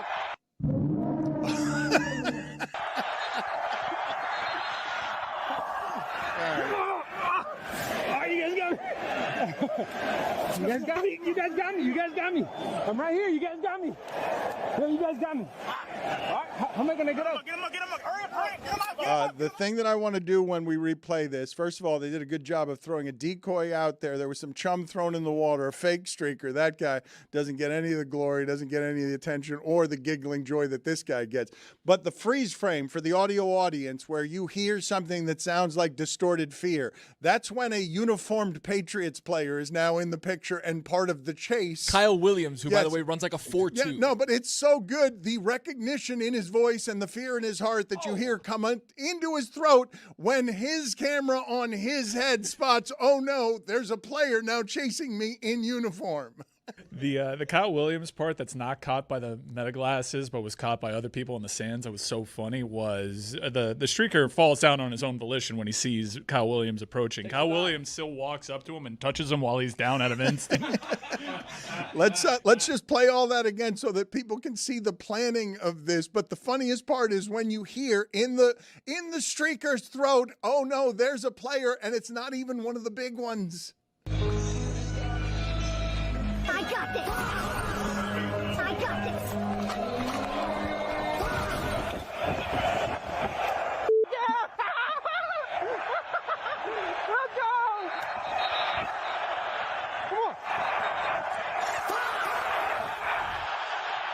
Come on! Come on! I'm not kidding you guys when I say the angle of the sort of referee type uniformed security in front of him when they're in front of him and he jukes them feels like something out of a video game. It feels like something that you would spot in the He's down. About the 7-yard line. That's exactly what I thought it would sound like at the end of one of those. It was like, all right, you got me. You got me. I'm down. Don't roughhouse. I'm sure those cuffs you put on me will be put on me gently because that's it. I'm down. I've sacrificed myself. Are you really a streaker if you're wearing pants? Don't I need to be calling Gotta commit to the bit. Something else? Don't I need to be called? Gotta be in underwear to be a streaker, at least. Put it on the poll at Le Batard Show. Are you a streaker if you're wearing pants? And then the next question I have on that is, what do I call you if not a streaker? You're not just an intruder. Like, how do I properly identify what this person did? I can't do it. A trespasser? Pitch invader is what they go with in Europe. You gotta just go streaker, I think. Now that Roy is bringing up trespasser, I meant to bring up something with you guys. I don't know if you guys have seen the Netflix documentary, My Secret Mall Apartment, where in... Haven't gotten to that one yet. In Rhode Island, you had a bunch of artists living in a mall for 4 years. Living in a mall where they would sneak into the mall. They had an apartment, and they lived there for 4 years, and they sort of explain it under the idea of these are artists who are renegades, and, in the name of art, they were doing an experiment, but I just called them freeloading trespassers. So when you say apartment, do you mean just like a hole in the wall? They put like a cardboard box down with a pillow? So they found a space in a mall, okay, that was ungoverned, and it is actually interesting. They built an apartment there. Like, they took an assortment of things from the outside, bought an assortment of things, smuggled them in, and for years had an apartment that worked, had electricity, and they were living there. They were living there rent-free for several years in a mall, and it was actually interesting. It seemed uncomfortable, seemed like it'd be cold, physically cold. Obviously, it's not a great apartment, but they had the space to live there, and they were living there rent-free for years, plural. And as an experiment, it seemed interesting. It just didn't seem like something that I've given you all the interest that you guys are going to have on that. I don't think you're going to go now seek out that. No, I think I got what it is. Yeah, it seems like you have enough information, but they were law-breaking trespassers, not just merely doing it for the love of art. Play Boomer Esiason again. I thought that was a good thing to do with Ian, actually. Pipe down. We're on a roll, though, with him doing the, Spanish I know. thing. You were literally dancing. My timing was, I threw down the number one. You shook it off. Pipe down.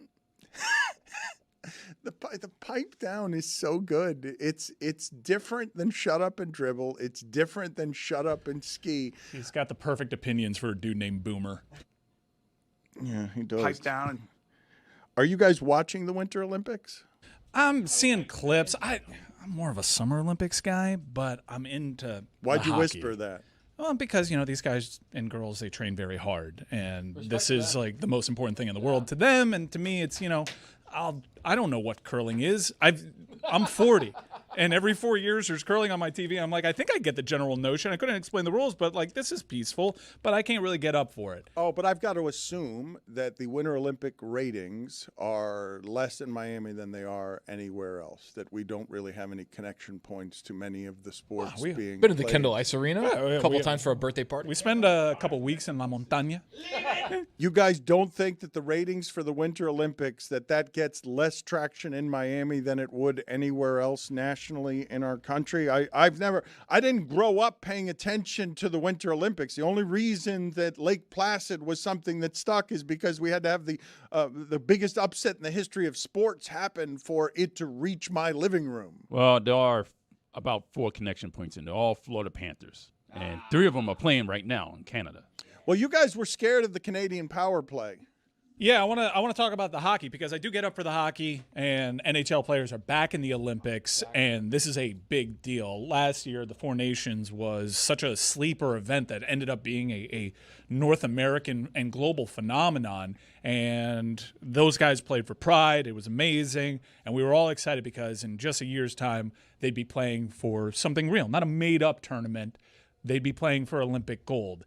And the U.S. kicks things off today for their Olympic journey against Latvia at 3 o'clock. The Kachucks are on the same line with Jack Eichel. That's amazing. But obviously, your main rival here is Canada, and everybody wants to see those two teams match up, especially after their 2 stellar games. This power play in the Four Nations. Let me show you a graphic here. This is the power play unit, the first power play unit for Canada.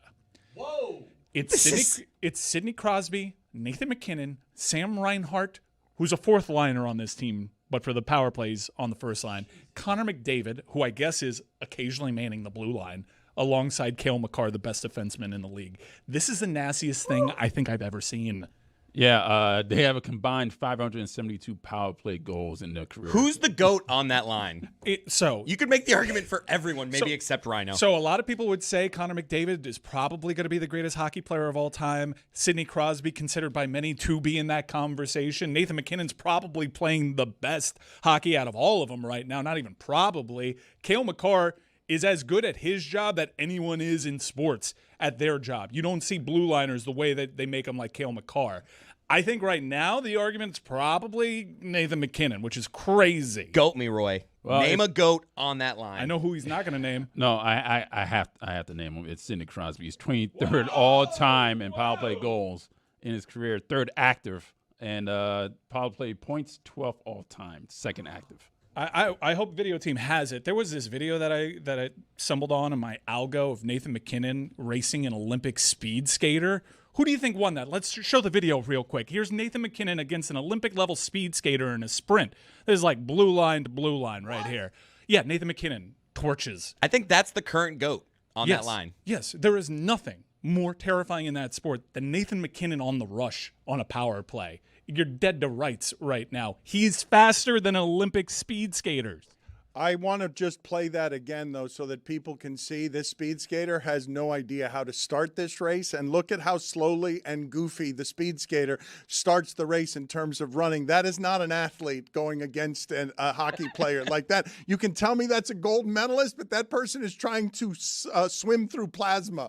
You're going to get fired up with the Olympics with that guy doing like that guy. Look at how that guy starts running on the speed. Now, I'm not saying it looks like me out there. I'm not saying it's easy to run on skates, but that speed skater has trouble with his starts. Like, that's a terrible start by that guy. He's trying to run, he's trying to sprint, and he's slow at the start there. I think the point here is that the pro hockey player is faster, blue line to blue line, than the Olympic speed skater. But the speed skater's trying to win the race with his hand the way Pablo and Amin did in that race against Billy. Like, you're trying to break the finish line with your hand. Cale Makar could be the GOAT on that line. Cale Makar is unbelievable. This is what, it's so interesting about this sport because you can make an argument that Connor McDavid's one of the greatest skaters of all time. Not just, skaters in the NHL.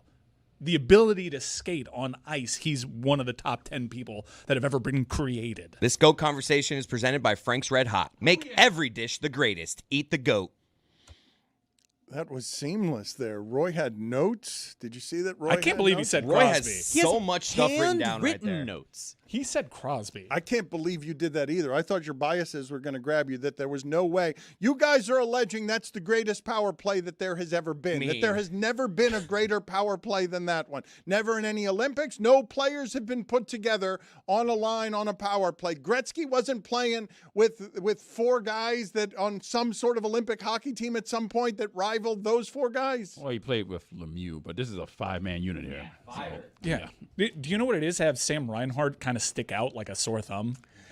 He doesn't quite belong in that class. Like, there are some names there. Sam doesn't quite fit there. No matter how much we love him down here, he doesn't quite fit. He was probably like, really? Yeah, I'm here. Huh. You got me on the fourth line, but you want okay. Yeah, okay. When you ask the question of like GOAT front lines or whatever it is that you guys are talking about, I don't have a great Damashek, but I really wanted to bring out the fake Damashek and be like, well, Dan, in 1982, there was an incredible front line of whatever. Where's Lewis? Yeah, the talent in this league, globally and in this league, is just insane. Meanwhile, it's the NBA that's expanding by 2 teams. The NHL, we've highlighted it before on the local hour when we're talking about how difficult it is to make the playoffs. You can add like 5 teams and not lose really quality in this. There's so many good players, and that power play is just one example of it.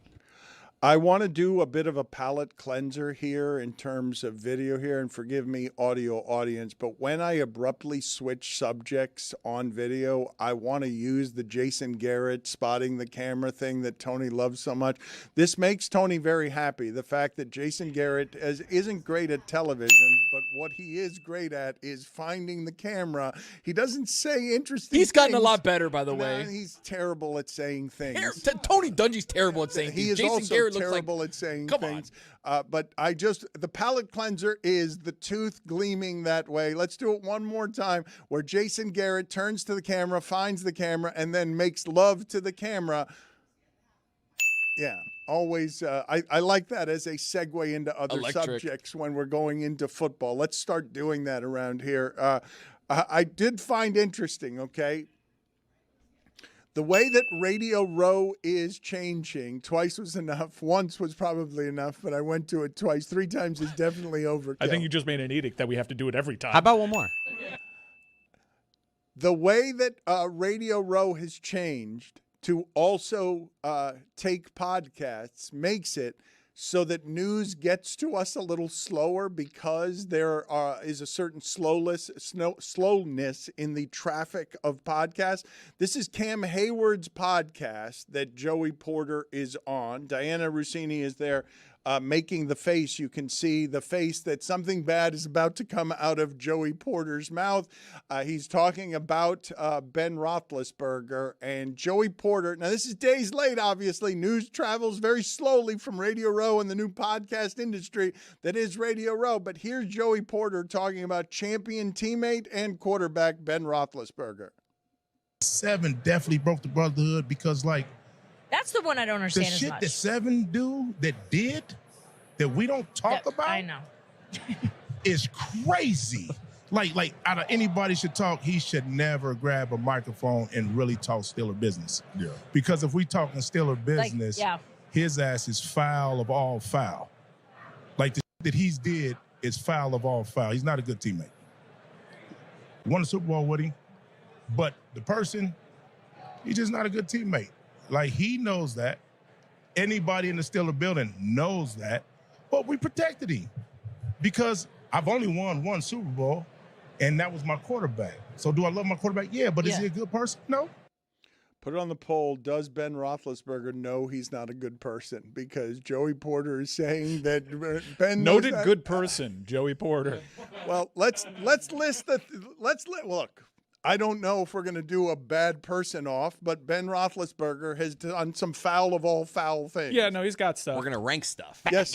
Yeah. Well, but Joey Porter's a funny. But I'm not even sure that's what he's talking about. Like that's where my mind I went. think it but is. but he's talking. But then he invokes the locker room. He's not talking about that when he's saying bad teammate. He's not saying that's He not says what bad he's saying. guy at the beginning. I mean, I could be wrong, but I took that as he's talking about off the field. I mean, he was done looking some things we don't even talk about. Yeah, which is we talk about the other stuff with Ben Roethlisberger. Like we have. It was a big story. And he was looking at Cam Hayward there, so I'm like, no, something must have happened in that locker room that you're protecting him. My mind went like that was the obvious place, and he gave so many context clues, and I'm like, there's something else here. I do want to introduce, though, a new generation, okay, who may not know that Joey Porter Sr. has a past that is super complicated if you're somebody who only knows Joey Porter Jr. because he plays in the league now. When I think of Joey Porter Sr., the person calling Ben Roethlisberger a bad person, you have seen that Jeff Pearlman has gotten very popular sort of talking about players from the past and teaching young people things they didn't know about players from the past. Joey Porter Jr. has a resume. He was shot in the butt. I think it was on his wedding day. I'm not totally sure. That's a terrible thing to have happen on your wedding day. But the story that I associate with Joey Porter, because he had an assortment of bad stuff around him, was being his neighbor, because his neighbor had a miniature horse that was attacked and killed by Joey Porter's dogs. And Joey Porter was somebody in that league. People were afraid of Joey Porter with good reason. Yeah, there's a list of 4 incidences here. A 2003 shooting incident, which is the one that you were referencing. He was shot in the leg and the buttocks outside a Denver nightclub in 2003. But he was the victim, not the perpetrator of said crime. 2006, the dog incident. He was cited for harboring dangerous dogs, failure to confine, and licensing issues after his dogs escaped and killed a mini horse on a neighboring property. 2010, there was a DUI. In 2017, a bar altercation. If that's a regular size horse, not funny. Yeah, mini miniature horse, I have to laugh. Mini horse, I'm like, well, that is better. Bye-bye, Lil Sebastian. I don't want any of this to sound as a defense of Ben Roethlisberger. It does. Sure feels like it. No, but it's 2 people. Can I go write a song instead? Yes, please. Get out of here. Cool. Thank you. Thank you. Yes. Man. Go Which to sponsor? Frank's solitary Red Hot? confinement. Man, Do for a whatever you moment want. there, I thought we were going to get a picture-perfect toss to highlights. Did you? Yeah, like we were so good, and then it just went away. You wanted me to talk yet more about the Cyclones? More? More about more as if you talk about the champion Cyclones at all? And the Undertaker? I talked about Undertaker. That's how little you talk about him. We own a team. This show owns a team. Go ahead and throw it to the jailites. A championship team, and I'm going to go ahead and do that. Thank you for a conventional toss. Highlights. That's right. Spring season has started back up. We begin highlights with Zuleika in the first match in our brand new Jam Arena. Spring season. Look at this. Both feet off the ground. He looks like the logo. Unbelievable catch and toss. Doing Sports Center right now. I love this. Incredible. Dan, what is your favorite Zuleika moment? Is it that one? I bet it is. Next, we shift over to the Cyclones, who in a championship rematch against the Devils yesterday, 3 o'clock on YouTube and ESPN, the app. Manu, our brilliant backcourter, with a kill shot. Singles match. Look at this. This is why he's our captain. Look at the placement there. We expect a lot of points from that backcourt now that at Jam Arena we have a much larger court and it sounds different. Did I see his ass crack? He's got like a weird back.